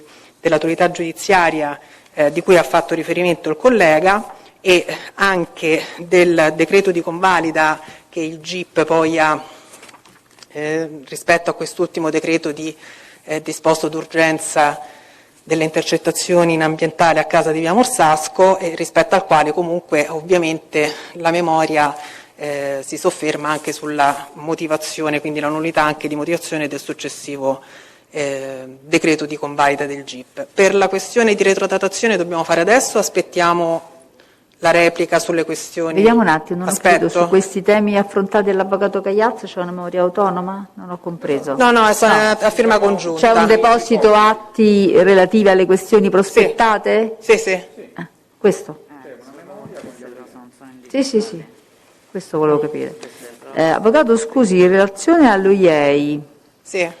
Siccome lei adesso sta sostanzialmente deducendo un problema di completezza, o meglio di incompletezza dei depositi effettuati con riferimento a questi provvedimenti, mi pare di comprendere, come lei ha rappresentato oralmente, non sarebbero stati acquisiti provvedimenti di recepimento degli UEI da parte dell'autorità giudiziaria francese? Ho compreso bene? Sostanzialmente questi provvedimenti sono stati inviati a seguito e quale parte integrante degli OEI in data 16 settembre 2022 dal membro nazionale per l'Italia presso Eurojust, Filippo Spiezia, e sono andati a formare il carteggio. Sì, no, ma questo l'ho compreso benissimo. La domanda quindi è: questi provvedimenti non sarebbero stati depositati? Esatto, in questo procedimento no.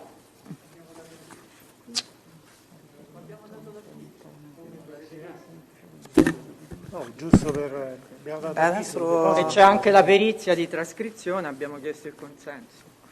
Abbiamo dato avviso di deposito. Stiamo parlando degli atti che ha mandato a seguito. SCI. Esatto. Quando abbiamo fatto l'avviso di deposito per una serie di atti, ci sono anche quelli non depositati all'udienza preliminare perché non erano nella disponibilità. Scusate un attimo perché il mio collaboratore stava dicendo un'altra cosa. Aspettate un secondo. Abbiamo dato nell'avviso di deposito per tutti e due i procedimenti. Anche quelli indicati a noi ci sta bene, ma noi già li abbiamo. Alla Corte non sono stati dati. E alla Corte li diamo quando facciamo richiesta di prova, non c'erano. No, sono già stati acquisiti per questo. Sono stati acquisiti gli ordini di indagine. Gli ordini di indagine, ma gli atti successivi li abbiamo acquisiti dopo che abbiamo dato avviso. Certo, quando facciamo richiesta, perché non c'erano negli atti precedenti, quindi come facciamo? Non si tratta di molti atti, però visto la stretta correlazione con la memoria difensiva che era stata depositata, magari sarebbe meglio un piccolo indice da parte della difesa anche di questi atti ulteriori, così perché li inseriamo nel TIEP più correttamente. Va bene, questo sì, glielo possiamo ridare un attimo. No, quindi volevo capire, siccome della nota difensiva, scusate, adesso non ho potuto, prego, Pubblico Ministero, lei era intervenuta per precisare su questo tema degli UEI, perché stavo seguendo un altro aspetto. Allora, sugli ordini di indagine, Sì. allora gli atti a cui fa riferimento la difesa, che non vennero prodotti all'udienza preliminare perché non erano ancora nella nostra disponibilità, erano in altri procedimenti e non erano tradotti, sono stati poi depositati e con l'avviso di deposito che è stato dato con tutti i numerosi altri atti, il primo avviso di deposito, l'avviso di deposito riguarda anche questa integrazione che è stata trasmessa spontaneamente dall'autorità francese. E abbiamo chiesto o indicato anche la perizia che in un altro procedimento è stata disposta per la traduzione di quegli atti, di cui poi quando arriveremo alle richieste dei mezzi di prova ci sarà se c'è il consenso della difesa ne chiediamo l'acquisizione, ma nell'avviso di deposito per quanto riguarda la difesa ci sono, e noi intendevamo poi produrli alla Corte nel momento in cui si procederà alla richiesta di ammissione dei mezzi di prova. Quindi voi chiaramente siete in grado di documentare questo intervenuto deposito, immagino. Esatto. E poi c'era un'altra questione, ma quella era una questione di mancanza di alcune pagine proprio dell'ordine di indagine europeo, che era stata sollevata dalla difesa. Al TIAP sono completi quegli atti e oggi il pubblico ministero li ha nella versione cartacea consegnata alla Corte, mancano alcune pagine, quindi oggi è la nostra intenzione produrli con le pagine mancanti. No, perché qui volevo tornare su questo tema, avvocato Moiraghi, scusi, o avvocato Cagliazza, non so chi in particolare per questa nota, fa riferimento anche in relazione a due di questi ordini di indagine europei, in particolare il 121 e il 17/22, a un problema di mancanza di autorizzazione, Sì. quindi non è che non si comprende se c'è il provvedimento e manca l'autorizzazione, ovvero manca secondo quella che era la vostra valutazione per la... Manca anche quello, sì, Presidente. perché questi sono due aspetti diversi, Sì. perché l'uno però, il provvedimento di autorizzazione presupporrebbe che ci siano i provvedimenti di trasmissione, cioè di ricevimento delle UEI, se no come si fa a vedere se è stato dato o non è stato dato? Non comprendevamo la connessione fra i due profili che erano stati evidenziati, non so se sono stata chiara. Sì, chiaro. Adesso noi ci riserviamo ovviamente di verificare se nell'avviso di deposito di cui ha fatto riferimento adesso il Pubblico Ministero fossero compresi, ma ovviamente noi li conosciamo tutti i provvedimenti, quindi non era un problema di mancata ostensione a noi, era che chiedevamo, appunto, sollecitavamo l'ufficio di procura a depositarli alla Corte, perché al pari degli OEI dovrebbero formare il fascicolo per il dibattimento. Questa era la nostra interpretazione. Va bene, quindi è un po' diversa da come magari sembrava prospettata. Però c'è un tema, prima di dare la parola al pubblico ministero per il suo intervento. La difesa, la Corte vorrebbe un attimino comprendere all'esito dei vostri interventi se e quali atti ancora sarebbero, diciamo così, non scrutinati o non depositati, se avete perché sennò è rimasta un po' una riserva aperta che non comprendiamo a quale tema faccia esplicitamente riferimento. Guardi, se vuole precisare questo, mi fai vedere grazie. l'ultimo provvedimento di deposito.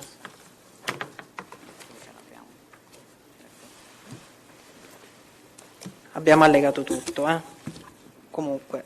No, chiaramente non abbiamo potuto leggere la memoria perché Sì. viene depositata oggi, quindi neanche le parti, evidentemente, le controparti, certo.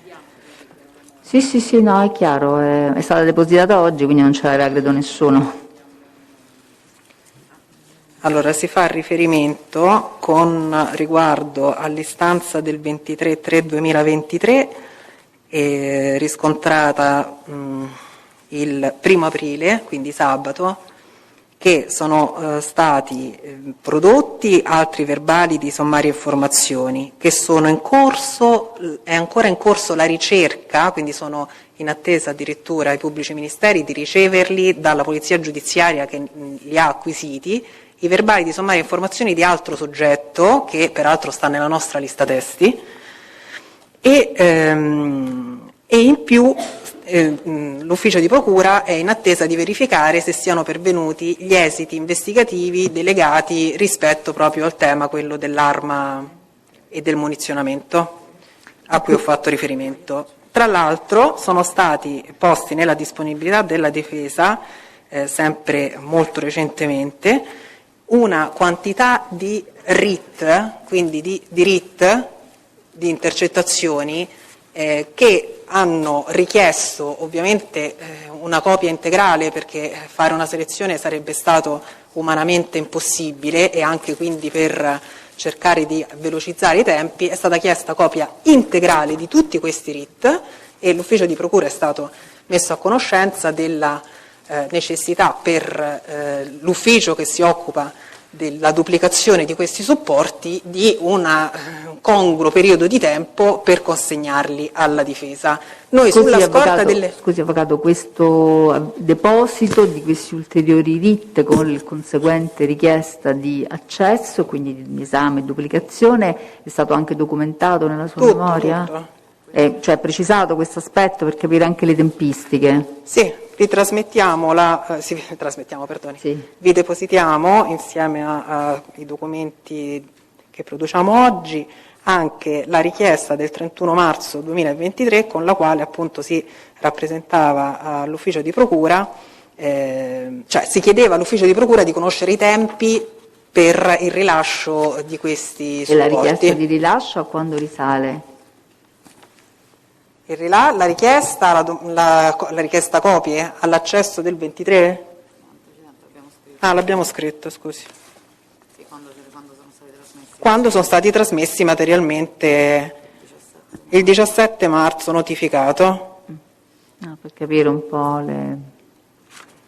Va bene, voleva ultimare? Che No, non so se per la istanza di retrodatazione invece vogliamo prima... Forse è opportuno, perché credo che poi i pubblici ministeri immagino avranno bisogno anche loro, no? Va bene, adesso poi vedremo quale sarà il loro intervento, come interloquiranno. Forse è meglio che la difesa esponga tutte le sue questioni, anche sì, se ormai siamo in dibattimento, quindi diciamo... E questa è la sede propria per una questione diversa? Allora la illustro subito? Direi di sì. Sì. Con istanza che la Corte conosce, depositata in data 30 di marzo 2023, i difensori di Calderon hanno valutato la necessità e la ricorrenza dei presupposti per retrodatare l'iscrizione nel registro di notizie di reato di Calderon, che come documentato dal provvedimento di iscrizione risale solo alla data del 25 novembre 2020. Questa iscrizione è stata resa possibile all'esito, sulla scorta di una informativa della squadra mobile che viene citata nel provvedimento appunto di iscrizione, che è del 16 novembre 2020. Quindi questa informativa va a offrire un punto di svolta alle indagini fino a quel momento effettuate, consentendo l'iscrizione nel registro degli indagati di Calderon. Noi abbiamo anche fatto richiesta di ottenere copia di questa informativa che ha all'evidenza una portata decisiva, a dir poco decisiva, ma a tutt'oggi non l'abbiamo trovata inserita agli atti del TIAP. Questo è un altro degli atti su cui serve di avere conoscenza. Il pubblico ministero, compulsato a dare informazioni su questo specifico rilievo, ha risposto che in realtà da verifiche svolte nel fascicolo cartaceo l'informativa esiste. Il fatto che esista nel fascicolo cartaceo ovviamente nessuno lo ha mai messo in dubbio. Il problema è che se non viene inserito agli atti del TIAP, per la difesa quella informazione non esiste. E peraltro, proprio sulla scorta di quanto rappresentato dall'ufficio di procura rispetto alla esistenza e alla presenza agli atti di questa informativa, che è indispensabile per la difesa, è veramente irrinunciabile, abbiamo appreso stamattina presso proprio la segreteria della dottoressa Ceraso che questa informativa si trova nel fascicolo 302-2023, cioè quindi nell'ambito di atti di un altro procedimento penale recante numero 302 del 2023, che è stato riunito al 99420. Allora, e qui torniamo a evidenziare... Parliamo sempre di TIAP ovviamente, lei quando fa queste affermazioni. No, ce l'hanno detto in segreteria cartaceo. Ma ha detto che stava nel fascicolo cartaceo, perché un conto è il TIEP, un conto è il fascicolo, no? Sono anche due cose Cioè, che possono nella essere segreteria diverse. della dottoressa Ceraso stamattina, Vabbè, un'informazione così, sì, diciamo. certo, un'informazione Ma dell'ultimo non ho secondo. capito se non stava nel TIEP o non stava Non nel sta fascicolo. nel TIAP. Ma non è vero. Ma non è vero che non sta nel TIAP, è anche Insomma, mi nel sembra, TIAP. forse non su l'ho questo trovato, siamo non sicuri, che mi non sembrano... c'è. L'hanno L'abbiamo detto? trovato noi. Allora, Scusi, avvocato. io mi prendo la dica che non responsabilità l'avete di quello trovato. che dico. Va bene, no, però diciamo uno deduce delle questioni, Io quindi mi bisogna prendo la essere sicuri. responsabilità di quello che dico. Allo Stato, nel TIAP da noi, nel TIAP messo a nostra disposizione, che poi è stato costantemente integrato con l'inserimento di altri atti, per quello che ci è stato consentito vedere e trovare ad oggi, questa informativa non c'era. Abbiamo fatto un'istanza apposita all'ufficio di procura, l'ufficio di procura ha risposto scrivendo che questa... Prego, avvocato, scusi. Prego. E quindi abbiamo fatto un'istanza appunto chiedendo all'ufficio di procura di mettercelo a disposizione, ovviamente al TIAP, non cartaceo. L'ufficio di procura ha risposto in data di sabato insieme all'ulteriore avviso di deposito atti, quindi a 2 notifiche ha inviato, e ha scritto che questa relazione esiste agli atti del fascicolo, che hanno fatto una ricerca, esiste agli atti del fascicolo. Appreso ciò, questa mattina ho dato incarico ovviamente a una collaboratrice dello studio che è rimasta in tribunale di andare presso la segreteria della dottoressa Ceraso. Hanno fatto la ricerca al TIAP e neanche la segretaria questa mattina della dottoressa, la segreteria della dottoressa Ceraso, ha trovato al TIAP l'atto. L'hanno rinvenuto in forma cartacea all'interno del fascicolo e precisamente inserito nel faldone del procedimento 302-2023 riunito al 9940 del 20. Noi non sapevamo neanche l'esistenza di un procedimento penale 302-2023 riunito al 9940. Cioè questa informazione adesso noi ci stimolerà a chiedere ulteriori atti. Del 20, non del 23. Non sappiamo nulla di questo procedimento. Quindi, dicevo, con riferimento all'iscrizione di Calderon, noi allo Stato all'oscuro del contenuto, anche perché, Presidente, sono stati messi a disposizione fino adesso, in forma integrativa, una cosa come più di 100.000 nuove pagine. Abbiamo quanti DVD da ascoltare? Cioè, queste sono le richieste, copie cioè abbiamo una quantità di atti da vedere e di intercettazioni da sentire che umanamente è un'operazione che non consente di rispettare le scansioni temporali che la Corte aveva previsto per il dispiegamento dell'istruttoria dibattimentale. Noi ancora non abbiamo sentito le intercettazioni di Calderon, non degli altri. Le famose intercettazioni autorizzate nell'abitazione del mare di Marina di San Nicola, a cui ha fatto riferimento il collega, noi ancora non le abbiamo sentite. Disposte nei confronti dell'imputato nel suo procedimento, afferenti a lui e alla sua incolpazione.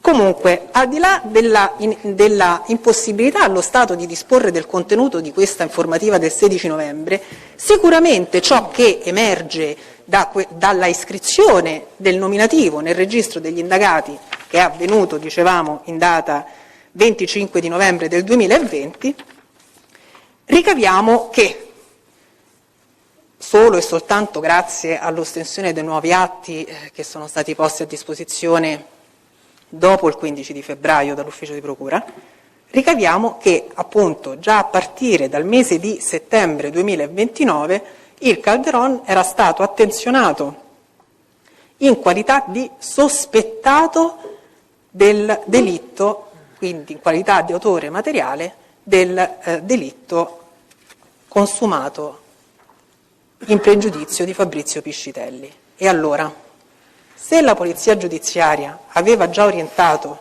i suoi sospetti nei confronti di Calderon, indipendentemente dalla formale iscrizione, devono necessariamente attivarsi tutte le garanzie riservate alla persona che viene attenzionata e che è di interesse investigativo. Peraltro, ovviamente non abbiamo prodotto le informative di polizia giudiziaria, ma è dato certo che esistessero queste attività perché appunto abbiamo fatto anche riferimento addirittura alla richiesta di relazione che viene affidata al professor Lingua nel mese di ottobre 2019 e l'unico soggetto, l'unico attenzionato in tutto il periodo di indagini è sempre stato solo e unicamente Calderon. L'omicidio ad agosto, dai primi di settembre Calderon viene elevato a sospettato qualificato e solo ed esclusivamente nei suoi confronti si concentrano le indagini. Se questo non richiede l'iscrizione nel registro delle notizie di reato, io non vedo quale altro elemento possa contenere questa informativa del 16 novembre del 2020 tale da scardinare la valutazione che noi abbiamo effettuato sulla base di dati di realtà che non si prestano a interpretazioni alternative e quindi riteniamo che debba essere retrodatata la iscrizione nel registro delle notizie di reato del Calderon.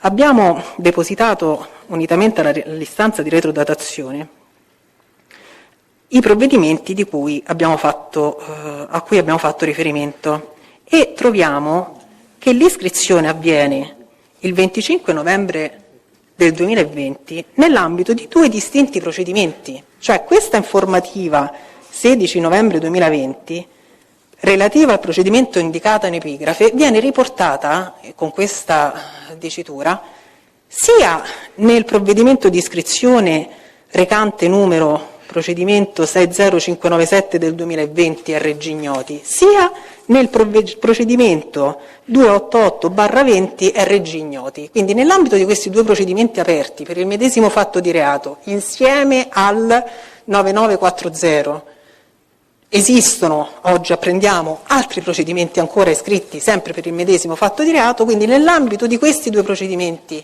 dei quali noi disconosciamo ogni tipo di contenuto e atto, viene acquisita questa informativa il 16 novembre 2020 e viene iscritto il nominativo di Calderon nel registro delle notizie di reato con disposizione di riunione di questi due procedimenti al fascicolo del procedimento 9940.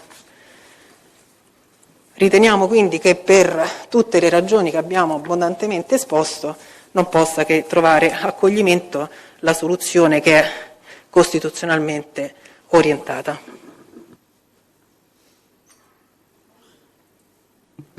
La memoria è sempre quella che avete già mandato telematicamente? Allora, intanto diamo atto che viene depositata una memoria a sostegno. Questo è stata già acquisita agli atti telematicamente. Se volete depositarne un'altra, insomma, avete depositato già telematicamente, quindi viene depositata a memoria. Mi pare di comprendere questa è relativa essenzialmente alla questione della invalidità, no? Per difetto ostensione agli atti. Ok. Allora, sentiamo un attimo i pubblici ministeri e vediamo come regolarci. Diamo atto contestualmente a verbale che viene depositata non soltanto la memoria alla Corte, ma contestualmente la stessa memoria difensiva viene messa degli atti oggi depositati tutti, vengono messi a disposizione delle altre parti. Prego. Presidente, se mi permette posso togliere la mascherina? Va bene, io la segnalo perché qui non possiamo aprire le finestre, comunque insomma diciamo ormai c'è più flessibilità, però insomma no, va bene, se ha problemi particolari. D'altra parte è difficile ottenerla da tutti, quindi io lo chiedo, le persone così più avvertite. Vabbè, ci provo, ancora... Presidente, tanto il mio intervento non sarà molto lungo perché poi la collega magari dirà qualcosa di più preciso, avendo seguito lei fin dall'inizio le indagini. Io vorrei fare una considerazione di carattere generale, diciamo che in una qualche misura ho trovato esposta anche dalla difesa, l'avvocato Cagliazza mi sembra abbia colto nel segno quello che è accaduto, che a me sembra abbastanza lineare. Subito dopo un omicidio, in generale, in particolare in questo caso, è chiaro che vengono svolte indagini nei confronti di ignoti. Le indagini sono svolte con una finalità che è quella di individuare l'autore o gli autori di un fatto, per cui è evidente che vengono svolte, soprattutto in un omicidio come questo, che è un omicidio, come vedremo nel corso dell'istruttoria dibattimentale, che si pone in un contesto di criminalità organizzata piuttosto complesso, è ovvio che sono state svolte moltissime attività. Ed è ovvio che queste attività hanno preso direzioni differenti, alcune fondate, alcune si sono rivelate poi invece strade di indagine del tutto infondate. Queste attività sono state svolte quindi contro ignoti. C'è stato un momento in cui poi sono cominciati a emergere invece elementi a carico di specifiche persone e a quel punto si è proceduto ad iscrizione. Poi vedremo con quale modalità, se correttamente, se andava fatto prima o dopo, ma il percorso è stato questo. Nonostante l'iscrizione, però, nei confronti di alcuni, e qui oggi interessa la posizione dell'imputato Calderon, ovviamente le indagini sono proseguite, perché non si esauriva la complessiva esigenza di ricostruire l'accaduto con l'iscrizione di uno o di due o di tre soggetti. Era indispensabile proseguire.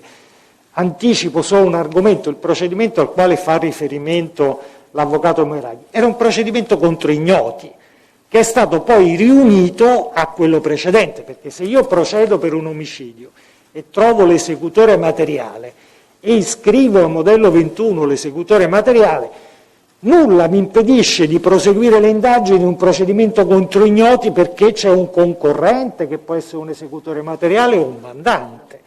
Dopodiché, quando il periodo dell'attività di indagine è conclusa, si tirano le fila di quello che è stato possibile fare nel corso del tempo a disposizione e, come abbiamo secondo me doverosamente fatto, siccome si inizia un dibattimento e quei procedimenti sono stati chiusi, gli atti sono stati depositati e quindi, come giustamente diceva l'avvocato Cagliazza, è cosa che accade normalmente, per un certo periodo, nel corso delle indagini contro persone diverse dall'imputato oggi Calderon, per un certo periodo quegli atti non potevano essere condivisi con la difesa, perché è un principio pacifico, prevale l'esigenza di carattere e di segretezza delle indagini, perché quel deposito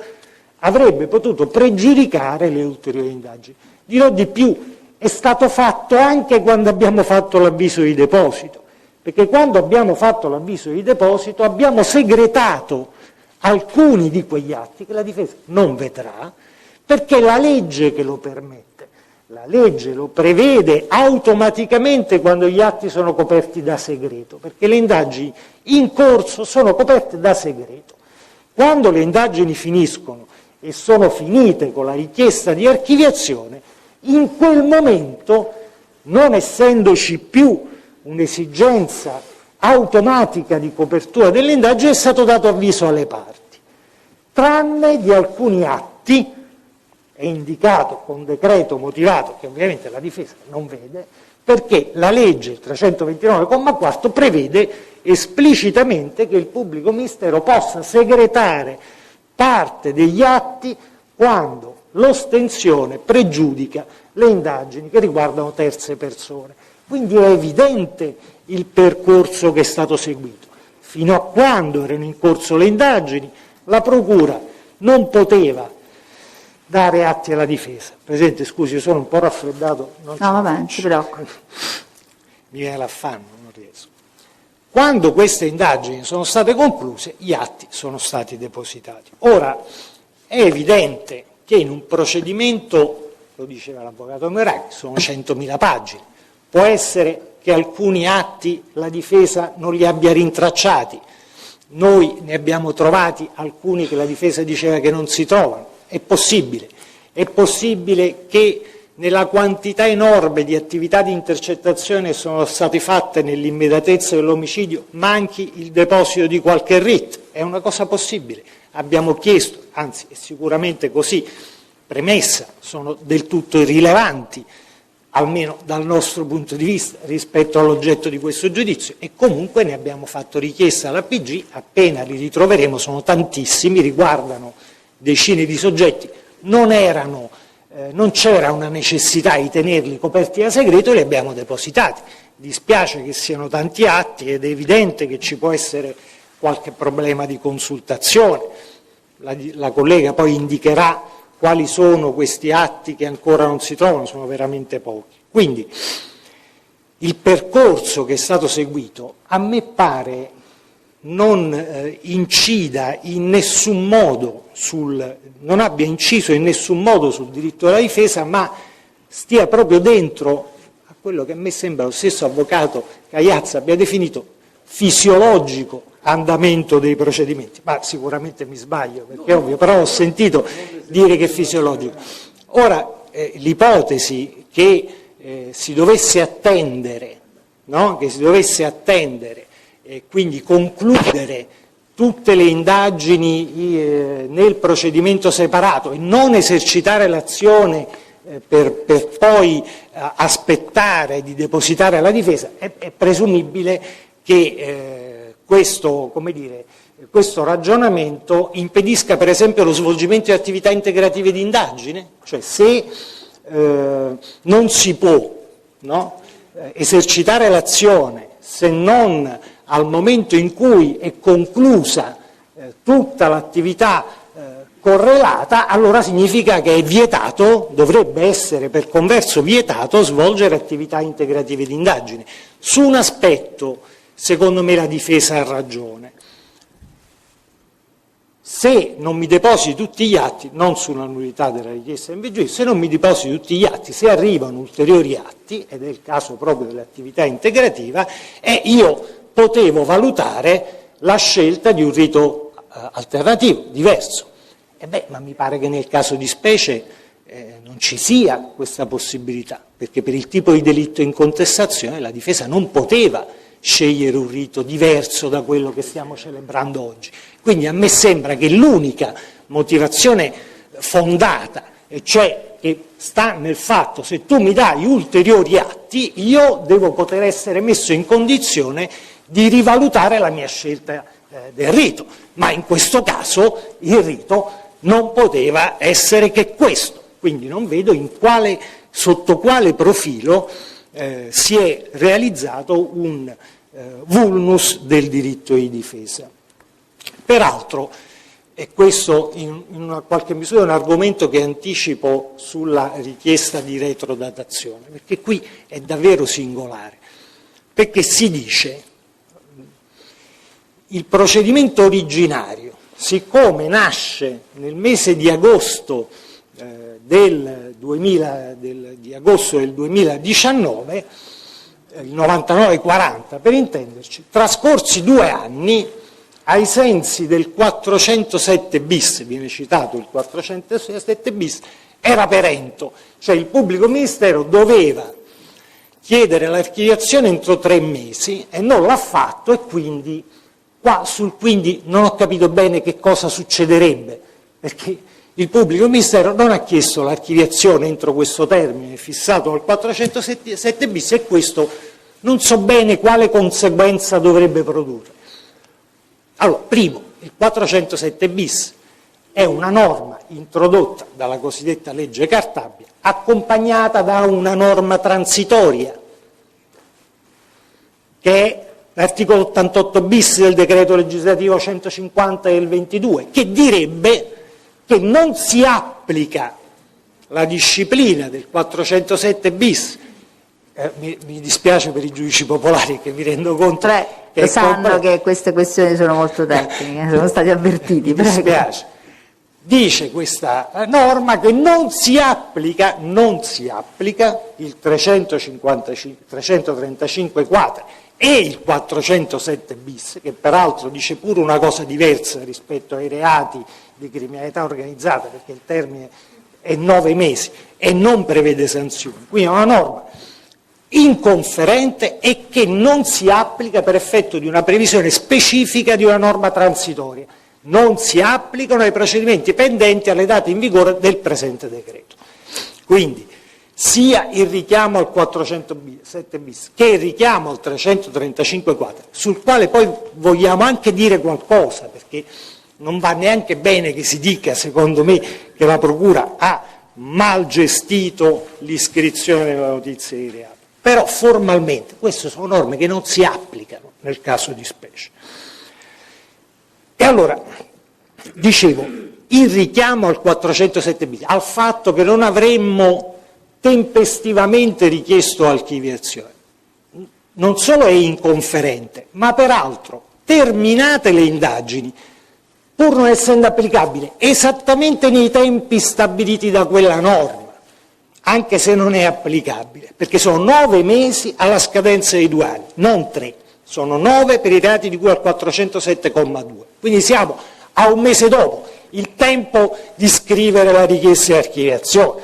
Immediatamente, contestualmente alla richiesta di archiviazione, è stato dato avviso alle parti, per consentire alle parti, dopodiché, se la difesa ha bisogno di un mese, perché questa è una richiesta che noi ci aspettavamo assolutamente legittima, se penso fosse stato chiesto un mese di tempo, un mese e mezzo, 45 giorni, per esaminare un volume rilevante di atti, noi non ci saremmo mai opposti, lo riteniamo assolutamente giusto, è importante che la difesa possa verificare se all'interno di quelle attività svolte nella fase iniziale c'è qualcosa che può essere utile per la posizione del loro assistito, per carità, ma che questo possa avere una conseguenza sulla validità degli atti compiuti, addirittura sull'avviso di conclusione indagini, addirittura sulla richiesta di rinvio a giudizio, a mio parere è un'argomentazione assolutamente infondata. Dopodiché rientro molto brevemente sulla questione della retrodatazione, poi lascio la parola alla collega. Ora, quando viene commesso un delitto contro ignoti, è molto frequente che la polizia giudiziaria abbia un sospettato o più sospettati. Faccio un esempio banale. Viene commessa una rapina e alla persona offesa viene mostrata una fotografia, o 2 fotografie, o un album fotografico. Che facciamo? Iscriviamo tutti quelli che sono contenuti nell'album fotografico perché sono tutti sospettati. Guardate, il richiamo continuo a questa espressione, a questa locuzione, sospetto, non ha niente a che vedere con la sussistenza di elementi di fatto idonei a ritenere una persona raggiunta da elementi tali da poter iscrivere il registro di notizie di reato. Il sospetto, questo lo insegnano a noi molti difensori capaci, il sospetto non ha nessun valore dal punto di vista processuale, tant'è che è la polizia giudiziaria che nomina un ausiliario di PG e mostra al sospettato delle immagini, all'ausiliario immagini del sospettato. È esattamente come una qualunque altra attività di sospetto che conduce, per esempio, a mostrare un album fotografico di persone che non sono raggiunte da elementi indiziari, ma sono per l'appunto sospettate. E non mi pare che a qualcuno possa venire in mente di iscrivere le persone che vengono effigiate in un album fotografico che viene mostrato a una persona offesa. Dopodiché in quella fase le indagini non è che riguardavano solo Calderone, basta guardare, questo ovviamente la Corte non lo può sapere, ma la difesa lo sa benissimo, la quantità enorme di attività di intercettazione che sono state compiute, anche in altri procedimenti. Perché come indicato nell'imputazione e come si resume al fatto che è stato trattato questo procedimento insieme ad altri fatti di sangue, è evidente che si inseriva in un contesto in cui le attività svolte nella fase iniziale erano tantissime, per cui non è affatto vero. Oltre a questo elemento indicato, non ce ne sono altri che in quella fase consentivano di individuare l'attuale imputato come indiziato e quindi come raggiunto elementi sufficienti per iscriverlo nel registro degli indagati. Ma questo, ripeto, lo dico soltanto per amore di verità e lo diciamo anche perché, come ben sa la Corte, prima dell'attuale riforma la giurisprudenza costantemente ha sostenuto che l'iscrizione è una scelta non sindacabile del pubblico ministero e che tuttavia, se sbagliata, può determinare anche una responsabilità deontologica, addirittura disciplinare. Ecco perché me ne occupo, nonostante dal punto di vista processuale non vi sia alcuna possibilità di ritenere una retrodatazione o addirittura una inutilizzabilità di alcuni atti. Un'altra cosa molto rapida, e poi ripeto lascio la parola alla collega, riguarda queste riprese che sarebbero state effettuate in un luogo di privata dimora, quelle per intenderci che riguardano l'impianto sportivo dove vi sono le immagini di Calderon che si allena, poi utilizzate per le comparazioni con i video dell'omicidio. Ora, anche qui io colgo una certa contraddizione, mi perdonerà l'avvocato Cagliazza, perché giustamente quando ho letto questa questione nella memoria dico la giurisprudenza pacificamente, ne cito solo una, la sentenza 43609 del 2021, che è l'ultima che ho trovato in ordine di tempo, pacificamente dice che quando le riprese non sono finalizzate ad accertare comunicazioni di tipo verbale, di tipo non verbale, quindi comunicazioni che si desumono dalle immagini, non si applica la disciplina delle intercettazioni. E l'ha citata questa giurisprudenza l'avvocato Cagliazza. Fermo restando, e poi dice che ci voleva l'autorizzazione del giudice.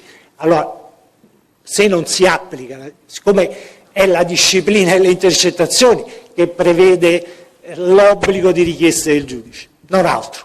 Non so quale altro istituto giuridico doveva determinare la richiesta del giudice. E peraltro, il fatto che quello sia un luogo di privata dimora non esclude affatto che si tratti di un luogo aperto al pubblico. Guardi, faccio un esempio. L'auto è un luogo di privata dimora. Dentro l'auto è il luogo di privata dimora. Ma io, poliziotto, diciamo, posso fare una foto all'auto, posso seguirla, posso vedere chi c'è dentro, anche se quello è un luogo di privata dimora. Se fosse vero questo ragionamento, per fare un pedinamento e scrivere chi c'è dentro quella macchina ci vorrebbe l'autorizzazione del giudice, perché la macchina è il luogo di privata dimora. Non vedo tutta questa differenza. Lei non può mettere la macchina fotografica nella macchina. No, non sta dentro la macchina fotografica sta fuori, Scusate, non sta però, nel cercate luogo di fare capire a noi perché sennò... La telecamera è posta all'esterno e riprende un luogo aperto al pubblico che può cadere tranquillamente sotto la diretta percezione degli operanti. Tant'è che questa giurisprudenza che ho citato e che cita ampiamente anche, che è desumibile anche alle argomentazioni della difesa, equipara le immagini fissate, riprese con la telecamera con un possibile appostamento della polizia che guarda quello che succede, con la differenza che la telecamera lo documenta. Presidente, se guardate la sentenza, l'ultima, quella che ho citato del 2021, la 43609, sa cosa riguardava? La telecamera è stata messa all'interno di un terreno privato per monitorare eventuali scarichi abusivi.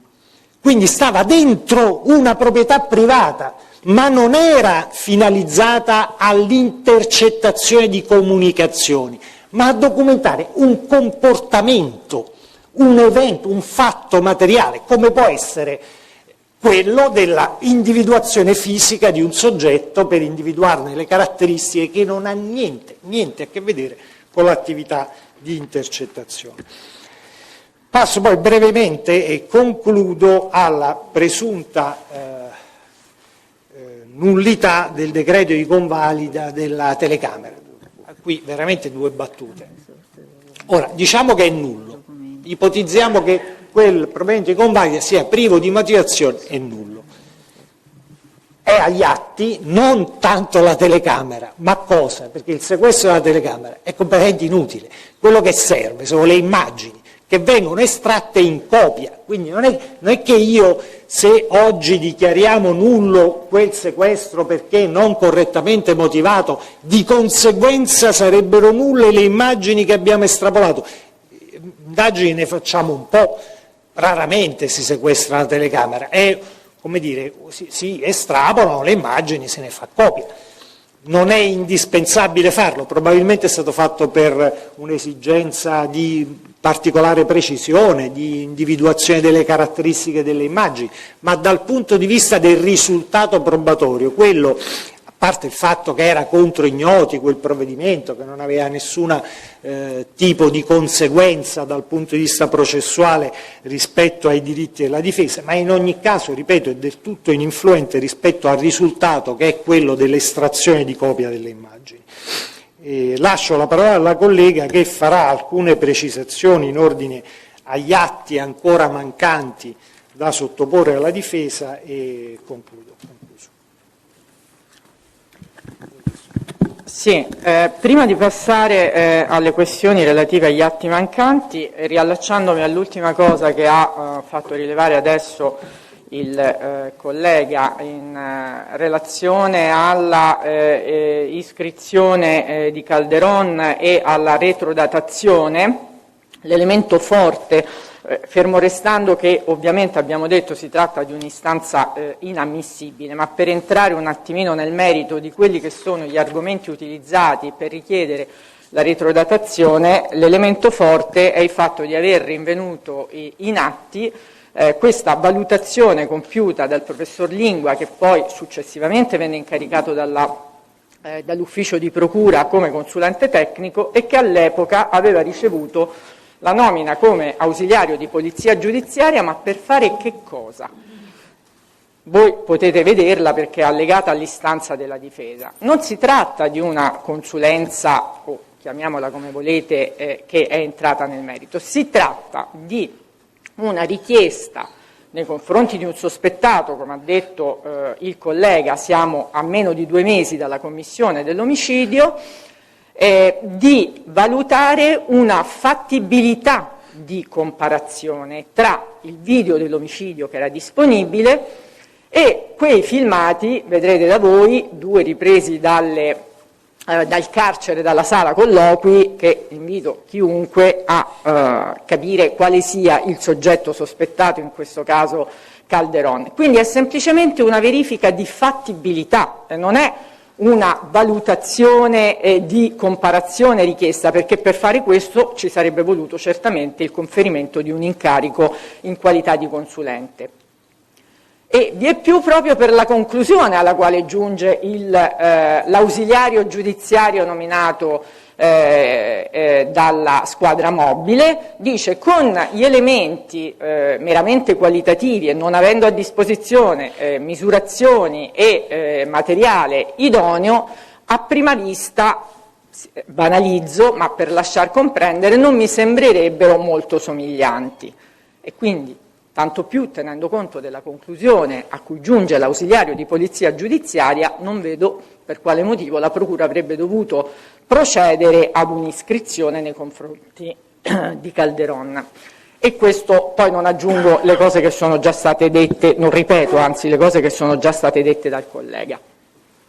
In merito alle iscrizioni vorrei fare un po' di chiarezza, perché l'intervento dell'avvocato Moiraghi il primo intervento che riguarda che culmina poi nella richiesta di dichiarazione di nullità della richiesta di rinvio a giudizio e di rimando addirittura alla fase dell'avviso 415 bis, È vero, è già da quella fase che c'è questo continuo scambio e queste continue richieste con risposte da parte della Procura di ostensione degli atti che la difesa riteneva indispensabili per approntare al meglio la tutela della posizione Calderon. I procedimenti, perché sembra che ci sia stato un susseguirsi vorticoso di procedimenti senza capo né coda, allora, il procedimento che viene aperto nel momento del compimento dell'omicidio di Fabrizio Piscitelli il 7 agosto del 2019 è un procedimento a carico di ignoti, mi perdonerete se in questo momento non ricordo il numero, ma è /19, quindi non si presta ad equivoci di sorta. Le prime iscrizioni nell'ambito di quel procedimento vengono fatte a marzo 2020. L'iscrizione a carico di noti viene fatta non solo per l'omicidio di Fabrizio Piscitelli, e in quella occasione Calderon non venne iscritto per l'omicidio di Fabrizio Piscitelli.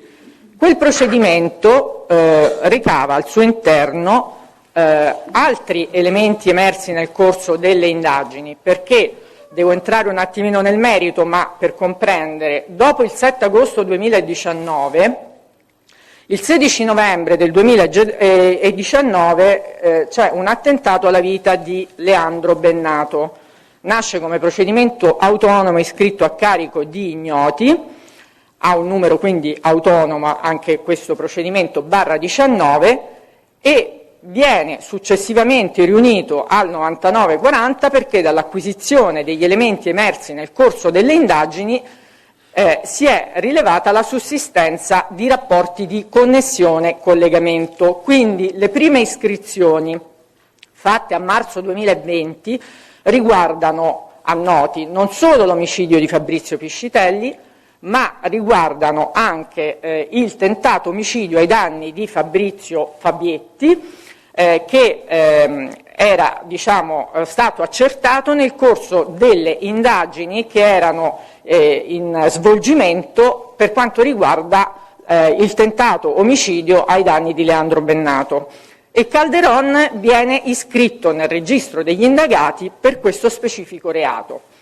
Solo nel novembre del 2020 poi verranno effettuate le iscrizioni di Calderon, Molisso ed altro soggetto, Erbella Violetti, nel registro degli indagati anche per il delitto relativo anche per l'omicidio Piscitelli. C'era un fascicolo ignoto che era stato mantenuto e che è quello a cui ha fatto riferimento la difesa, perché rimaneva comunque, quando le indagini hanno proseguito e hanno portato all'individuazione dei primi soggetti noti da iscrivere nel registro degli indagati, rimaneva comunque fuori il soggetto che aveva partecipato all'esecuzione dell'omicidio unitamente a Calderon, perché c'era un altro soggetto che non è stato mai identificato. Rimanevano gli autori dell'omicidio di Bennato Leandro, che non erano mai stati identificati, e non sono stati identificati gli esecutori materiali neanche in un momento successivo. Quindi anche questo procedimento ignoto viene passato a noti e confluisce tutto nel 9940. Quindi gli atti che la difesa dice non conosco, i procedimenti di cui non so niente, sono tutti atti e procedimenti confluiti nel 9940 e l'unico numero di procedimento e di riferimento è ormai da tempo il 9940. Questo fino a quando si è proceduto poi allo stralcio della posizione di Raul Calderon nel 2021 in qualità di esecutore materiale, con il fermo e quello che ne è conseguito dopo. L'avvocato, parlando di questo stralcio, ha fatto riferimento al fatto che in quel momento erano emersi indizi di reità nei confronti di Calderon. No, non erano emersi indizi di reità, Calderon era già iscritto, diciamo che quegli indizi avevano raggiunto la gravità indiziaria che ha portato l'ufficio di procura a chiedere il fermo e a chiedere l'applicazione della misura. E tutti gli atti che sono stati utilizzati per chiedere la misura cautelare sono gli atti che la difesa conosce e che sono stati poi via via implementati nel periodo successivo fino all'emissione dell'avviso di conclusione delle indagini.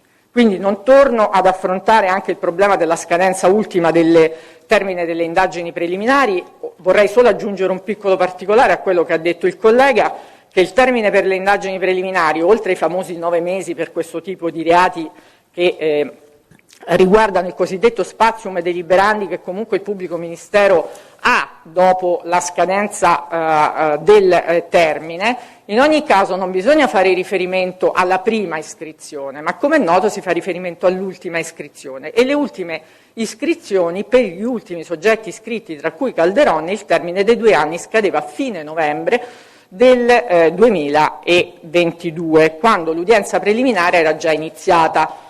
Non solo, ma ripeto, anche alla scadenza netta dei 2 anni c'è comunque uno spazium deliberandi di 9 mesi perché il pubblico ministero possa assumere le proprie determinazioni. Assunte le proprie determinazioni e depositata una richiesta di archiviazione è stato fatto l'avviso di deposito. Gli atti mancanti. Ora, è vero, l'ufficio di procura non ha risposto il giorno dopo alla richiesta che ci è stata inoltrata in relazione a tutti gli atti mancanti, perché aspettavo di avere una risposta completa, per questo ho fatto pervenire la risposta soltanto in data 1° aprile, sabato scorso, e anche perché queste mancanze asserite della difesa vanno comunque verificate.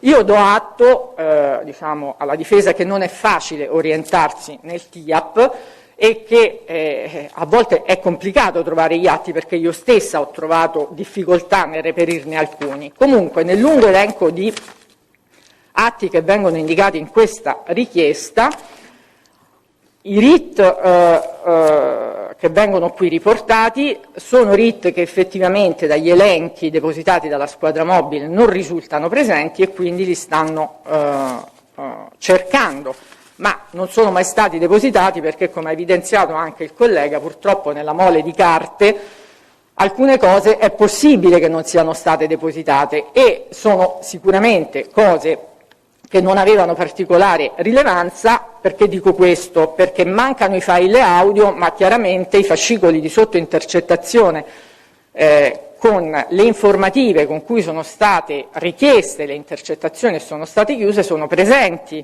negli atti del fascicolo. La difesa qui fa riferimento al rinvenimento soltanto di 40 sottofascicoli intercettazioni quando io ne ho contati circa 200, quindi non so come possa fare questo tipo di affermazione.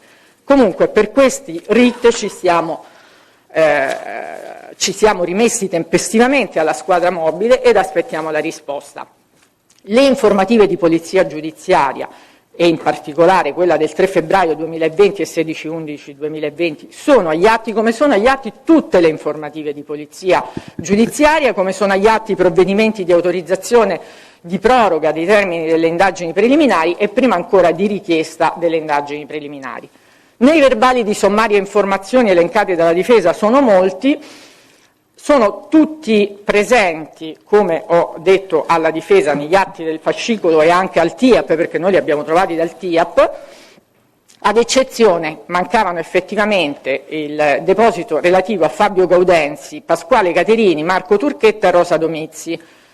Arben Zogu non è mai stato sentito nelle indagini relative a questo procedimento. Stiamo facendo una verifica per Petrit Bardi, che è stato sentito in vari procedimenti e quindi si tratta di verificare se effettivamente è stato sentito anche in questo e qualora la squadra mobile lo riperirà, ne daremo avviso alla difesa perché effettivamente non lo abbiamo rinvenuto. Il verbale di sommarie informazioni rese da Rina Bussone, devo fare questa elencazione ma è indispensabile, altrimenti sembra che l'ufficio di procura non abbia depositato nulla. In data 6/12/2021 non c'è in atti perché il 6/12/2021 non c'è stata alcuna assunzione di sommarie informazioni nei confronti di Rina Bussone. Rina Bussone è stata sentita per la prima volta il 13 dicembre 2021. Il fatto che la difesa abbia rinvenuto in atti una richiesta di autorizzazione ad escutere la signora Bussone il 6/12 perché era in detenzione domiciliare, quindi doveva essere autorizzata, dipende dalla circostanza che inizialmente venne fissata quella data e poi l'atto venne posticipato al 15/12 del 2021. Per quanto riguarda le richieste su una delega fatta dal pubblico ministero riferite a Perugini Casoni Paolo, che sarebbe l'agente di polizia giudiziaria che ha presentato una denuncia di furto del motorino e all'interno del quale vi era anche la pistola d'ordinanza, è vero che è stata fatta un'attività di indagine, è stato anche soggetto ad intercettazione, come risulta chiaramente dagli atti. La difesa ha ritenuto una gravissima violazione del diritto di difesa non aver portato a conoscenza prima dell'avviso 415 bis questa circostanza, come se emergesse da fonte certa o da dati certi che l'arma utilizzata per commettere l'omicidio di Fabrizio Piscitelli sia l'arma di Perugini Casoni Paolo. Perugini Casoni Paolo ha presentato una denuncia di furto, come proprio su richiesta della difesa, che ha voluto conoscere tutte le denunce di furto, smarrimento negli ultimi 5 anni, in particolare nel Lazio, anzi quella è una documentazione che dovrà, insomma, anche l'ufficio di procura interessa che venga prodotta, ce ne sono molte. Gli accertamenti nei confronti di Casoni non hanno portato assolutamente a nulla e quindi non è stato sottratto un elemento conoscitivo che, a dire della difesa, avrebbe sconvolto il quadro indiziario. La provenienza di quel bossolo da un lotto enorme affidato al Ministero dell'Interno è un dato che era emerso fin da subito, ma non la riconducibilità di quel bossolo alla pistola del Casoni, assolutamente, perché in quel caso avremmo sottratto un elemento importante. Purtroppo anche il fatto che nel commettere l'omicidio di Fabrizio Piscitelli sia stata utilizzata la pistola della gioielleria Mangiucca, l'ufficio di procura non l'ha mai detto, cioè c'è la Bussone, adesso non voglio anticipare fatti che arriveranno poi e si chiariranno nel corso del dibattimento, che ha fatto alcune dichiarazioni. Vi è un dato di fatto che l'arma dell'omicidio Piscitelli non è stata mai trovata, l'arma di Perugini Casoni non è stata trovata dopo la denuncia di furto, l'arma della gioielleria Mangiucca non è stata trovata.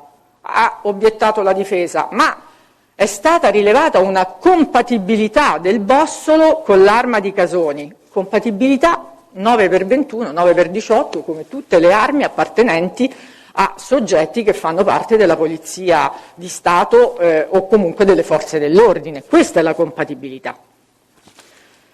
Poi, per quanto riguarda gli ordini di indagine, abbiamo già detto e quindi non voglio ripetere ulteriori informazioni, anche sul ROS e le riprese effettuate nel luogo chiuso al pubblico.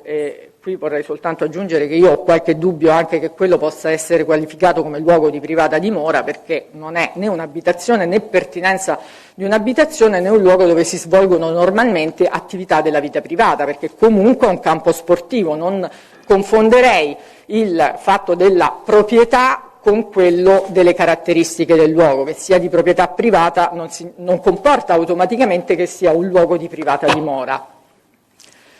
Sull'incompletezza degli atti di indagine abbiamo già detto e non so, io credo di aver terminato, forse mi sfugge qualcosa perché abbiamo detto tutto. Chiedo scusa un attimo.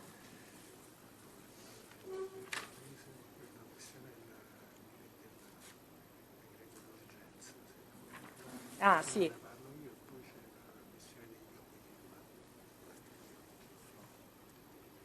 Quella dei Gioia è già stata. Sì, sugli ordini di indagine non aggiungerei Non aggiungerei altro a quello che ha già detto il collega, così come sulla nullità del provvedimento di convalida del sequestro probatorio. È vero, una motivazione molto stringata, come si fa normalmente e soprattutto in situazioni come queste per provvedimenti iscritti a carico di ignoti. Peraltro era una convalida cumulativa, ma secondo me la cosa che più va evidenziata è che appunto non era neanche indispensabile a rigore procedere al sequestro della telecamera privata, perché ciò che interessava era il filmato che era stato realizzato da quella telecamera e quindi un elemento documentale che per fortuna c'era la presenza di una telecamera ed è stata tratta. Ecco, sempre collegandomi ai video, e tanto per fare un altro esempio, mancavano in atti dunque, per quanto riguarda le riprese effettuate dalle telecamere presenti sul luogo dell'omicidio o nelle zone circostanti, oltre al video e alle riprese effettuate da questa telecamera privata, la squadra mobile acquisì delle immagini che erano state riprese da impianti di videosorveglianza di via Labieno e di un'altra località e un frammento di immagine che è stato versato in atti ha ripreso la fuga del killer con un'altra persona che guida il ciclomotore che si allontanano. Era l'unico frammento utile. Non erano stati versati in atti gli altri video perché non c'era assolutamente niente. Nel momento in cui la difesa lo ha chiesto sono stati messi a disposizione, quindi è stato fatto un ennesimo avviso di deposito e la perfetta inutilità di questi video si desume dal fatto che neanche la difesa, infatti dopo averli visti, non ne ha neanche richiesto copia. Però dico, il susseguirsi degli avvisi di deposito che fa la Procura è dovuto al fatto che in un'indagine così ampia e così complessa è possibile che parte del materiale che non aveva alcun rilievo non sia stata versata in atti. Nel momento in cui ce lo chiedono verifichiamo che effettivamente non c'è e hanno il diritto di vederli, sono stati posti a loro disposizione. Per quanto riguarda il decreto di intercettazione presso l'ambientale sita nell'appartamento di Enrico Bennato era già appunto sottoposto ad attività di intercettazione e era indispensabile, oltre alla intercettazione telefonica che dava pochi risultati, procedere anche ad un'intercettazione ambientale e quindi bisognava installare il dispositivo che avrebbe consentito questa cosa. E il motivo per cui si è proceduto d'urgenza, ovviamente il motivo per cui si è proceduto all'intercettazione ambientale, anzi i motivi per cui si è proceduto all'intercettazione ambientale sono riportati comunque nel decreto d'urgenza, ma l'urgenza in questo caso è stata motivata con la necessità di procedere alla installazione del dispositivo che avrebbe consentito le riprese, le captazioni ambientali nel modem, e il modem veniva installato perché è un'operazione da fare proprio in quel momento, non può essere fatta dopo, non può essere fatta prima.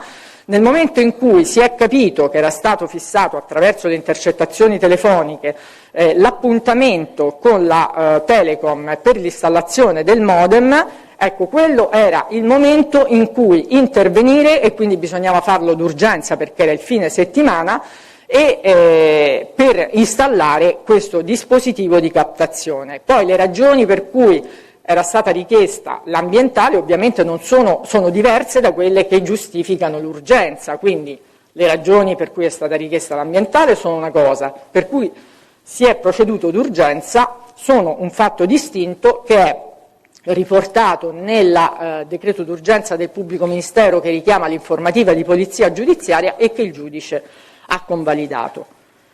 E credo di aver esaurito. Certo, noi poi la memoria non l'abbiamo letta, quindi se ci dovessero essere mi pare che ci siano dei la temi memoria ulteriori. che i Scusate, difensori allora, hanno depositato, a noi hanno solo anticipato alcuni temi che avrebbero trattato, ma non abbiamo letto la memoria. No, ma il punto è che comunque anche le prospettazioni del pubblico ministero, alcune sono in diritto e quindi diciamo quelle che attengono al diritto, le altre sinceramente, allora noi non siamo il giudice dell'udienza preliminare, quindi non abbiamo la disponibilità del fascicolo, quindi le reciproche deduzioni ovviamente devono essere documentate. Banalmente questioni più specifiche, adesso vedremo se nella memoria difensiva sono allegati questi documenti da cui è possibile desumere le motivazioni del provvedimento e quindi trarre elementi valutativi sull'istanza presentata. Per quanto concerne le controdeduzioni che sono state anche formalizzate oggi, è evidente che se si fondano su atti che il giudice non conosce, anche, mi riferisco anche ai dati più specifici, faccio un esempio per tutti, il discorso della installazione della telecamera nel campo sportivo, che potrebbe avere una rilevanza sulla valutazione della fondatezza o meno della prospettazione difensiva. Il Ministero, lei dottor Cascini, ha fatto riferimento al fatto che fosse installata esternamente pur con la ripresa interna. Adesso, al di là, ovviamente la Corte non può anticipare nessuna valutazione, al di là poi delle prospettazioni che potrebbero radicalmente essere diverse. Però lei diceva che era fatto fuori, da cosa deduciamo noi dove è stato installato questo dispositivo?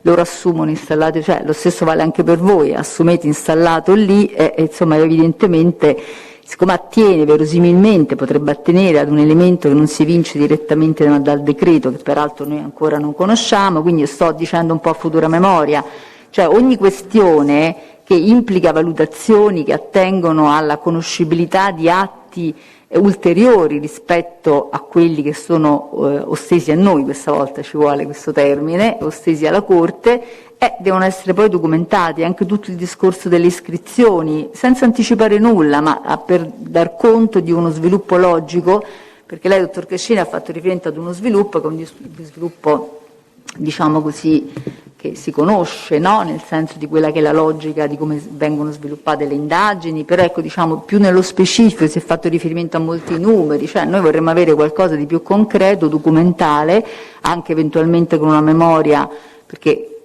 non abbiamo letto ancora nulla, magari c'è tutto qui, ma mi pare di capire che non sia esattamente così.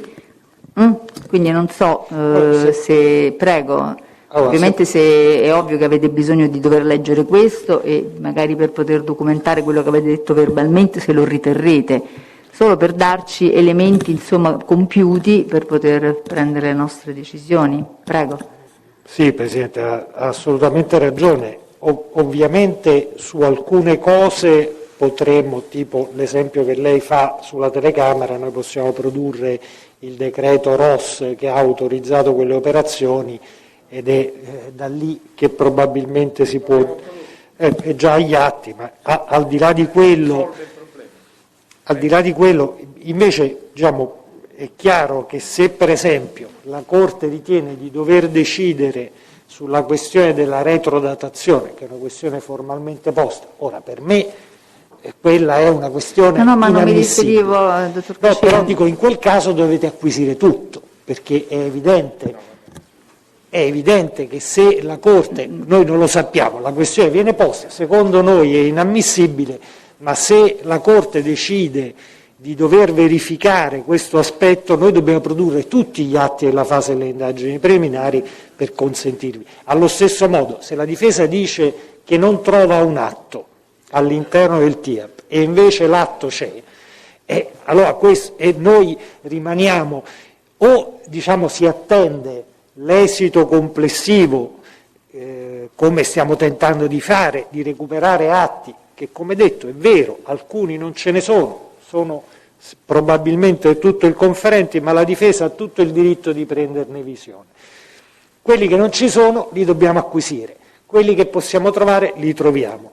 Dopodiché l'unico modo, secondo me, se la Corte decide di non attendere, l'esito della ricerca degli ulteriori atti, è acquisire tutto, perché sulla eventuale lesione di un diritto di difesa per mancata ostensione di un atto, la verifica la Corte la può fare soltanto direttamente, oppure, ripeto, si attende qualche giorno per cercare di dare risposta completa all'istanza della difesa sulla mancanza degli atti, e noi tenteremo di documentare il più possibile, diciamo, le modalità con le quali abbiamo rinvenuto gli atti e li abbiamo consegnati.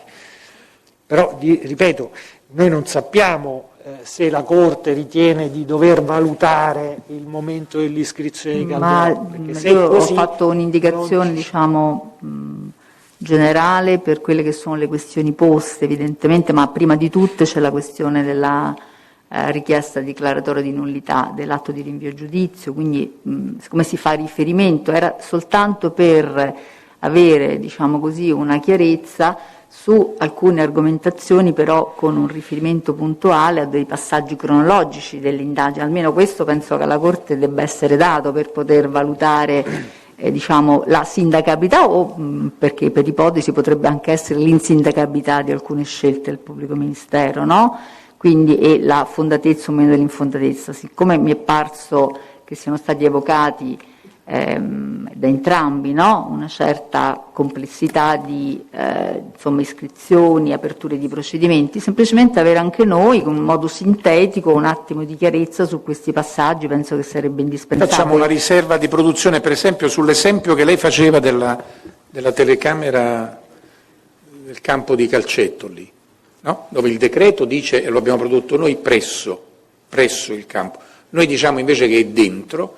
Certamente ci riserviamo di produrre il frame del video, insomma, da dove si capisce con chiarezza che la telecamera inquadra esclusivamente il campo dall'interno. Poi la Corte farà la sua valutazione. La nostra era una sollecitazione alle parti a verificarvi laddove lo riteniate necessario. Ci dia un termine.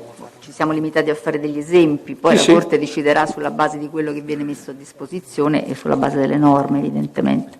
Presidente, se ritiene possiamo fare una piccola memoria, è chiaro, una breve memoria con l'indicazione dei punti essenziali evidenziati dalla difesa. No, ma non vi chiediamo, però insomma abbastanza sintetica. No, lo possiamo fare. Il problema sulla... è che anche lì, se noi scriviamo in memoria che in quella data abbiamo fatto quell'iscrizione, poi la Corte deve avere la possibilità di verificare quello che diciamo. Tutto qui. Noi possiamo scrivere quello che è accaduto nella fase... le iscrizioni sono documentate, no? C'è un sì, però gli elementi, ripeto, se la Corte vuole valutare gli elementi sulla base dei quali è stata fatta l'iscrizione, necessariamente dovrà visionare gli atti. Però possiamo provare a fare una memoria e documentare quello che il più possibile possiamo documentare.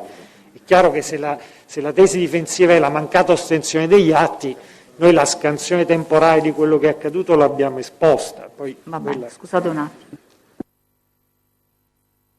No, allora scusate, siccome devono intervenire ancora le parti civili, forse ci è venuto il dubbio che probabilmente il mio intervento non è stato compreso nella sua, diciamo, nel suo significato. Non era chiaramente un invito a metterci gli atti del fascicolo, perché questa non è verosimilmente, diciamo così, no? Neanche una fase processuale in cui normalmente il giudice conosce l'interezza del fascicolo, perché non è questa, no? Non siamo il giudice dell'udienza preliminare.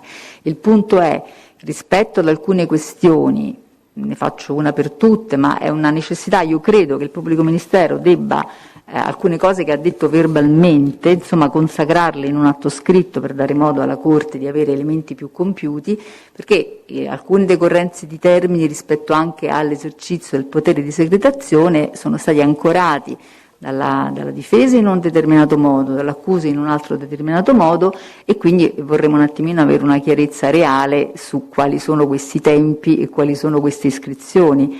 Poi probabilmente, ne parlo in generale, rivedendo la memoria, anche voi dovete penso leggere la memoria, neanche noi l'abbiamo letta, e poi sulla base di quello argomentare, così come ha fatto la difesa, in modo, diciamo, puntuale sulle questioni. Semplicemente questo, cioè alcune questioni attenevano alle tempistiche cronologiche che pure il PM ha evocato nel suo intervento, ma che insomma in qualche modo devono essere messe a conoscenza della Corte. Poi è evidente che ognuno di voi decide che cosa mettere all'attenzione della Corte. La Corte, come tutte le questioni processuali, ha un potere di sollecitazione che evidentemente esercita quando anche la stessa Corte ha avuto maggiore compiutezza, compiuta conoscenza di quello che viene sostanzialmente dedotto, assunto, allegato. D'accordo? Quindi era solo questo quindi poi c'era il tema invece ulteriore di questo problema della eventuale pendenza a tutt'oggi di qualche richiesta di appunto accesso agli atti, rispetto ai quali, diciamo così, mi pare che ci siano, anche per avere un po' contezza delle tempistiche, su questo è evidente che se ci sono delle istanze pendenti devono trovare in qualche modo una soddisfazione, più o meno conferenti possano essere, però diciamo su questo anche l'ufficio di procura mi pare che lo ha riconosciuto e che sta facendo un'opera di acquisizione di ulteriori eventuali atti che non fossero stati oggetto di deposito. Quindi su questo, visto che l'istanza mi sembra piuttosto di sabato, dell'altro ieri, l'istanza credo no, ha avuto la risposta che lei ha avuto sull'istanza e quindi dateci anche un po' delle indicazioni, magari intanto che ci pensate su questo, vediamo se le parti civili sono in grado di intervenire ora e vogliono intervenire con le loro deduzioni. Presidente, Avvocato Luca Ranalli per la parte civile Andrea Piscitelli. No? Dunque, sì. Allora, io la memoria, come lei, l'ho ricevuta soltanto oggi, quindi non mi sento di interloquire su questi... Poi è questa, Ah, ecco. No, io ho questa qui. Questa è quella che è stata oggi depositata. Io questa è quella che ho ricevuto oggi. È la stessa senza allegati. Esatto. No, io infatti dicevo la memoria, io ho fatto riferimento alla memoria. No? Sì, no, io devo solo tanto atto che sono spessore diverso. Siccome ho visto che è abbastanza cospicua come produzione documentale, io ho ben compreso, credo, la sua sostanziale mozione d'ordine, nel senso che la difesa ha sollevato delle questioni, sia in punto di fatto, ma anche e soprattutto in punto di diritto, e su quello ovviamente sarà la Corte a dirimere le vicende. Credo che a questo punto spetti al pubblico ministero controreplicare documentando le eccezioni e le repliche alle questioni che ha posto la difesa. Laddove invece la difesa ormai ha completato il suo percorso nelle questioni preliminari, queste sono, e non credo che la difesa debba fare altro, ha allegato la documentazione e questa è. Ora, io sulla memoria non voglio dire nient'altro perché non l'ho letta compiutamente. Due osservazioni soltanto, riportandomi alle puntuali deduzioni che ha svolto il dottor Cascini, in particolar modo sulla presunta violazione del diritto di difesa dell'imputato con riferimento al fatto che non ha potuto svolgere facoltà difensive alternative in udienza preliminare. L'ha detto il dottor Cascini, non c'è stato nessun vulnus perché per il titolo di reato questo era il procedimento che poteva essere incardinato, quello ordinario, per cui questa non è una violazione delle facoltà difensive.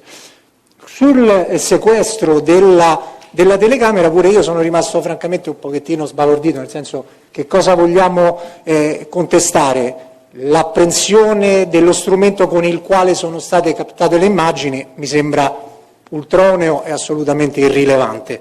E poi è stato qualificato questo oggetto come cosa pertinente al reato. A me sembra un po' una forzatura, nel senso che una cosa pertinente al reato, ad esempio, potrebbe essere la chiave con la quale si è introdotto il rapinatore all'interno di un ambiente, e quindi forse questo potrebbe essere una cosa pertinente al reato, ma ripeto, sono osservazioni così del tutto generali.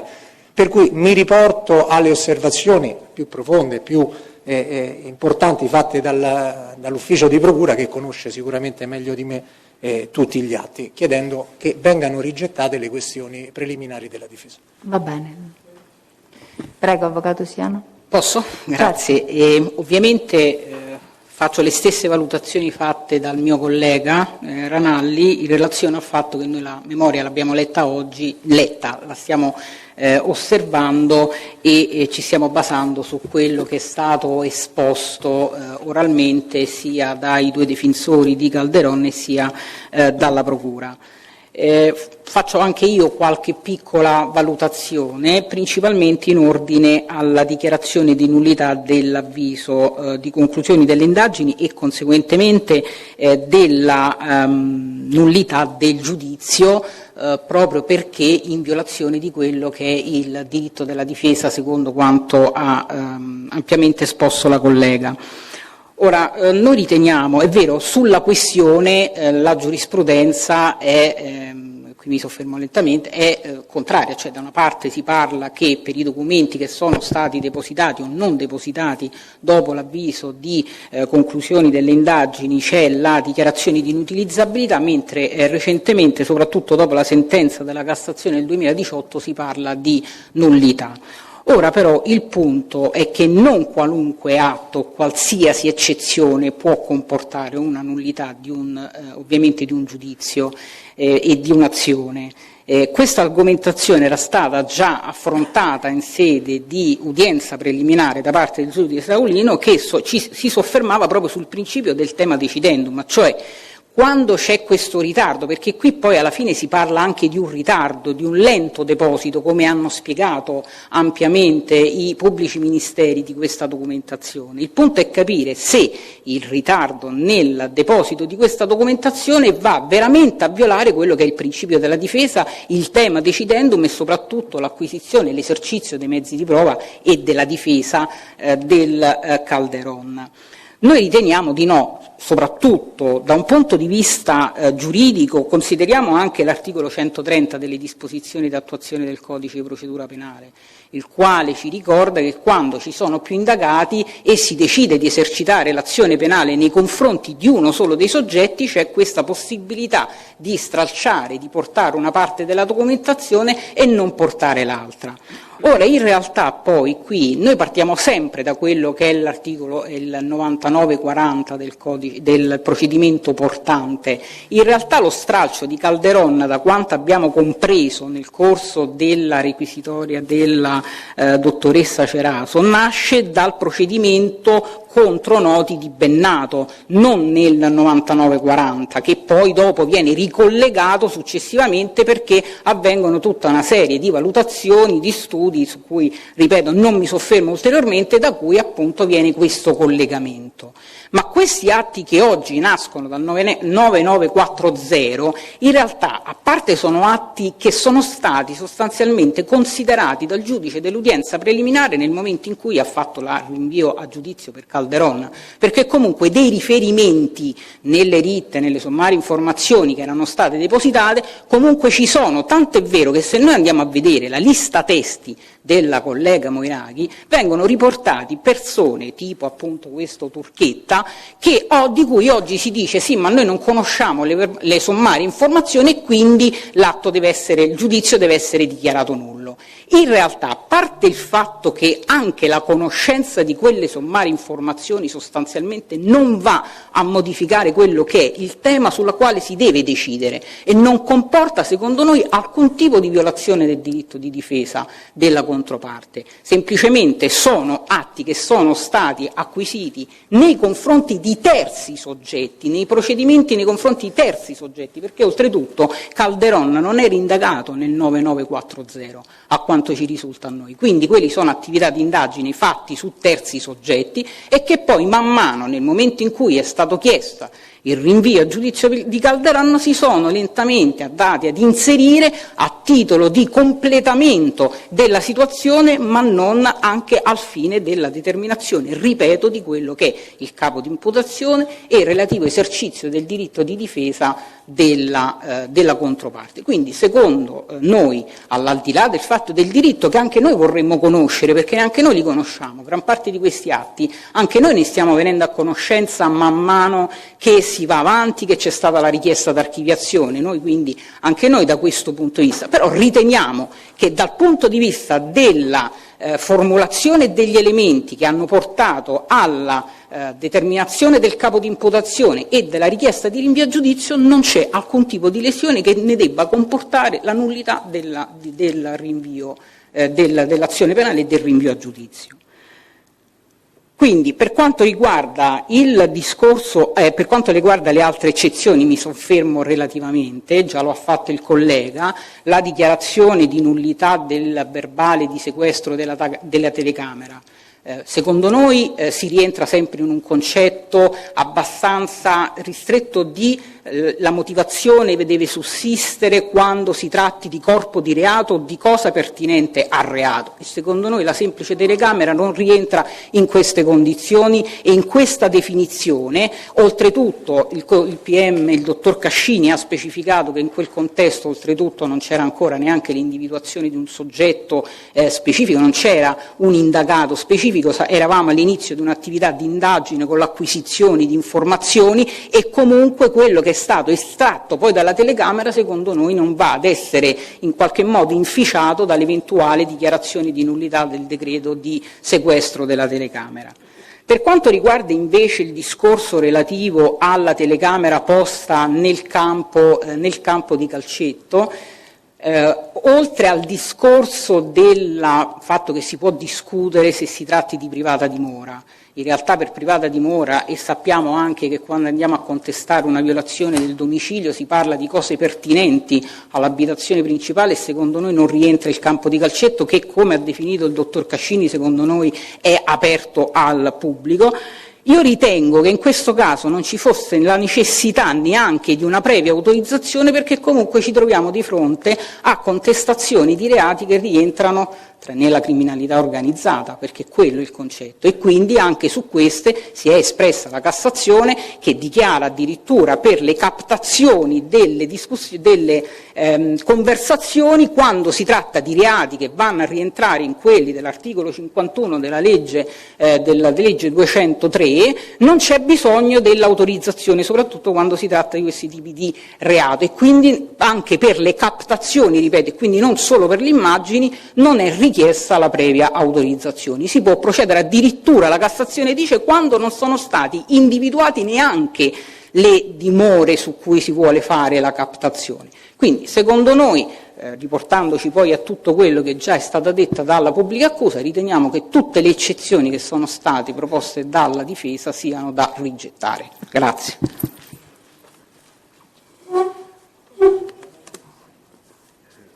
Allora, noi avevamo dato una tempistica che chiaramente adesso va tutta rivista, a cominciare quando ci siete? Ok. Allora, avevamo dato una calendarizzazione che necessariamente va modificata. La prima modifica la dobbiamo fare comunque per il 12 aprile, perché il 12 aprile è un'udienza troppo ravvicinata che non avrebbe nessun senso mantenere. Quindi per quanto riguarda poi l'udienza successiva, noi avevamo calendarizzato l'udienza del 2 maggio, 2, 4 e 5 addirittura, avevamo messo delle udienze ravvicinate, che ugualmente così ravvicinate, ovviamente non incominciando un'attività istruttoria a quella data, perché chiaramente è una data che noi dobbiamo sciogliere la nostra riserva. Adesso pensavamo di dare un termine al pubblico ministero e alle parti civili per l'eventuale memoria, diciamo così, con cui completare o illustrare le questioni su cui oggi sono stati messi a conoscenza, su cui controdedurre. Siccome è pendente, quindi entro, e quindi il termine, pensavamo un termine, diciamo così, che penso potrebbe essere congruo rispetto alle questioni di oggi, spero che sia congruo, del 15 aprile.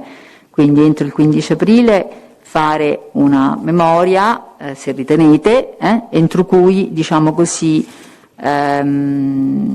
argomentare, eventualmente, possibilmente preparare, documentare sulle questioni che sono state prospettate oggi.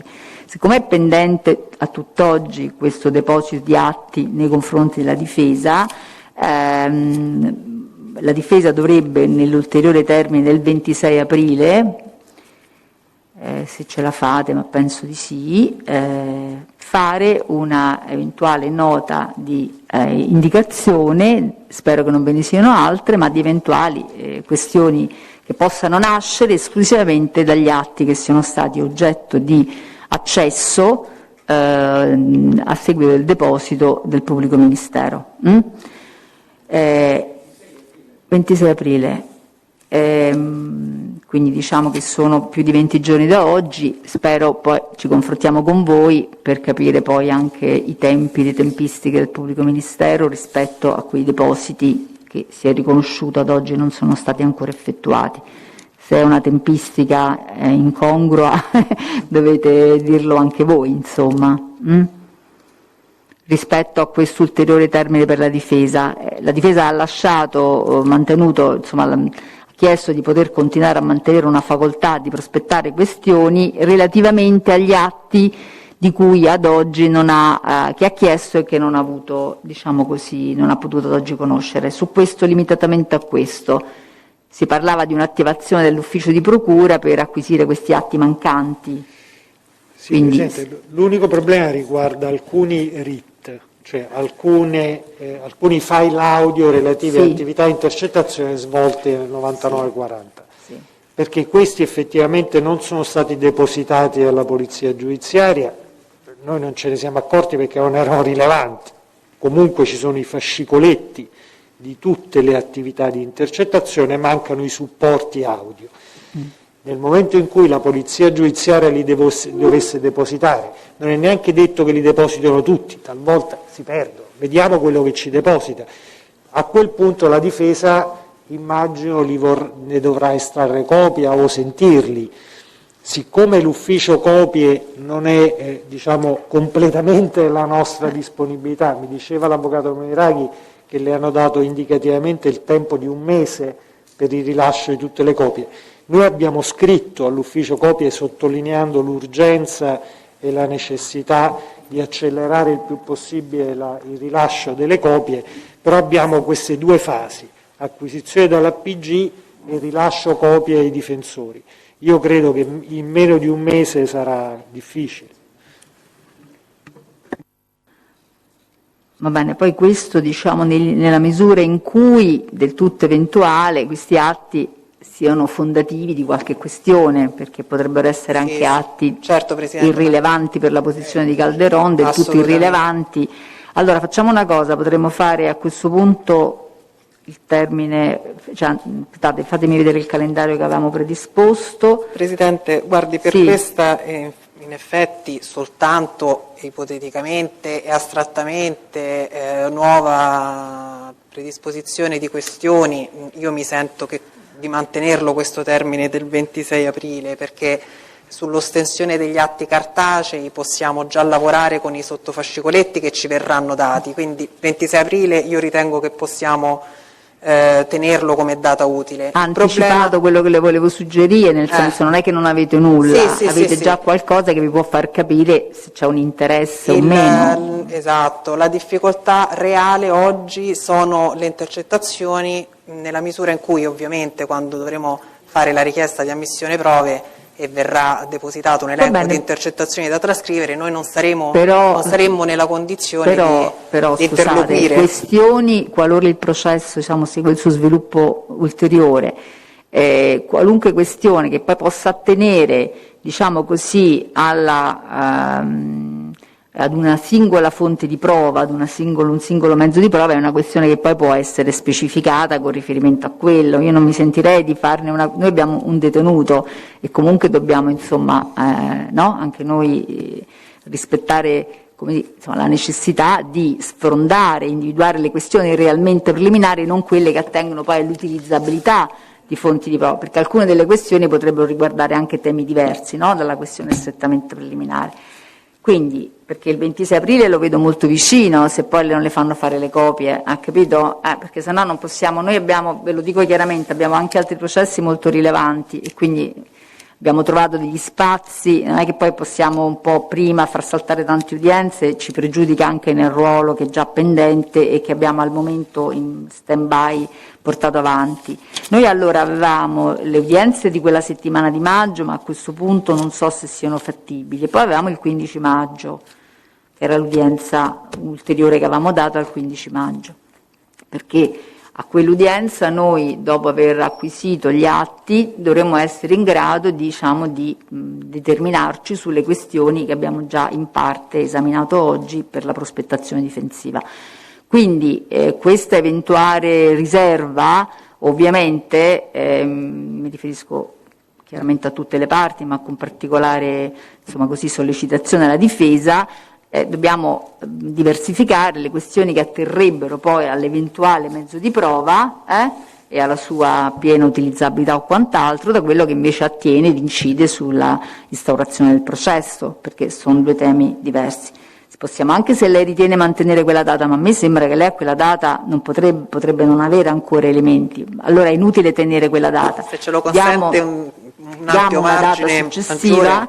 però una data che potrebbe essere, insomma, dopo la scadenza del 1° maggio a questo punto, entro il cui però la nota difensiva a quel punto dovrebbe essere, abbiamo un mese, no? Anche il PM parlava più o meno di un mese, potrebbe essere un termine congruo, in cui lei e la difesa eventualmente deposita la propria nota e noi poi andiamo all'udienza del 15 maggio. Ovviamente l'eventuale memoria difensiva dovrà essere messa a conoscenza di tutte le parti, con possibilmente le allegazioni utili per poter avere anche le parti, a quel punto sono 15 giorni, non sono più come oggi che era un termine così ristretto, avere il tempo di venire in udienza in un modo diciamo documentato, di tal che noi possiamo, all'esito di quell'udienza, qualora dobbiamo affrontare un'altra questione, supponendo che insomma, no, ci sia questa necessità, abbiamo già acquisito tutti gli elementi utili e potremmo farlo in udienza laddove possibile o comunque in un termine breve di rinvio. Mi sembra una scansione più, diciamo così, come dire, ragionevole su quello che può essere l'evoluzione. Chiedo alle parti, la difesa mi pare annuisca, per il pubblico ministero, le altre parti può andare bene questa scansione temporale? Va bene? Ok. Quindi allora a questo punto ribadiamo allora che all'esito delle questioni prospettate in data odierna e della necessità di mettere le altre parti nella condizione di poter depositare eventuali memorie a sostegno delle rispettive tesi, indica, quindi procede ad una modifica del calendario, annulla le udienze del 12 aprile,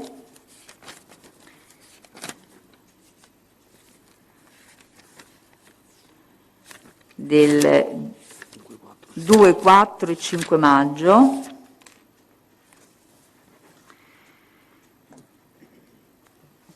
tenuto conto anche della pendenza allo Stato di istanza della difesa di accesso ad atti di indagine.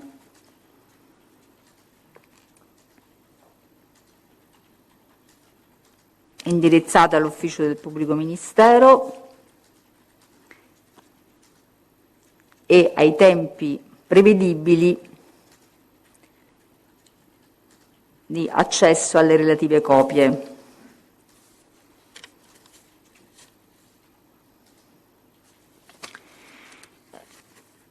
Dispone che entro la data,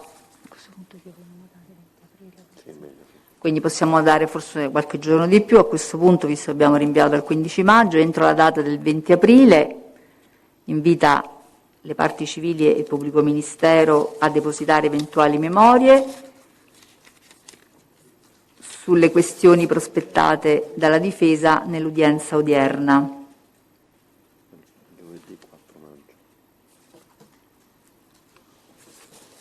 Indica alla difesa il termine del 4 maggio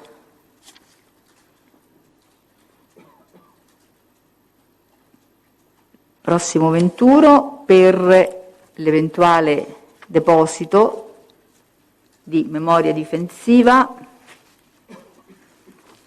relativa alle questioni preliminari eventualmente sottese agli atti di cui sarà dato accesso.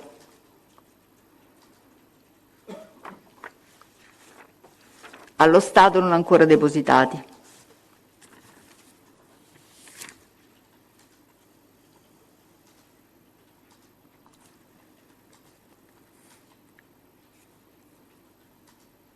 Ovvero non oggetto di rilascio di copie, benché richieste.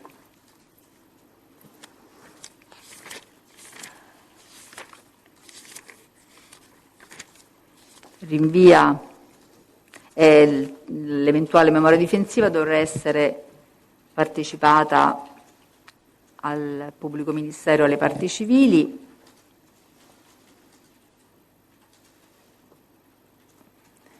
Contestualmente al deposito telematico alla Corte.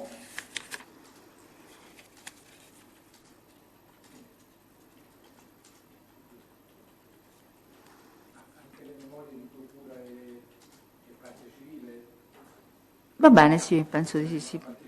Certo, contestualmente. Comunque sono presso la Corte, però siccome quelle già c'è stata una riserva di depositarle, quella della difesa è solo meramente eventuale, portarla a conoscenza delle altre parti, se no devono stare lì a guardare se è depositata o non è depositata.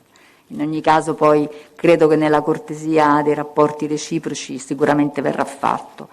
Dispone rinvio all'udienza del 15 maggio 2023 alle ore 9:30 presso l'Aula qui di Rebibbia. Dispone il ripristino del videocollegamento con l'imputato per la sua partecipazione dal carcere ove è detenuto. L'udienza è tolta. Altrettanto.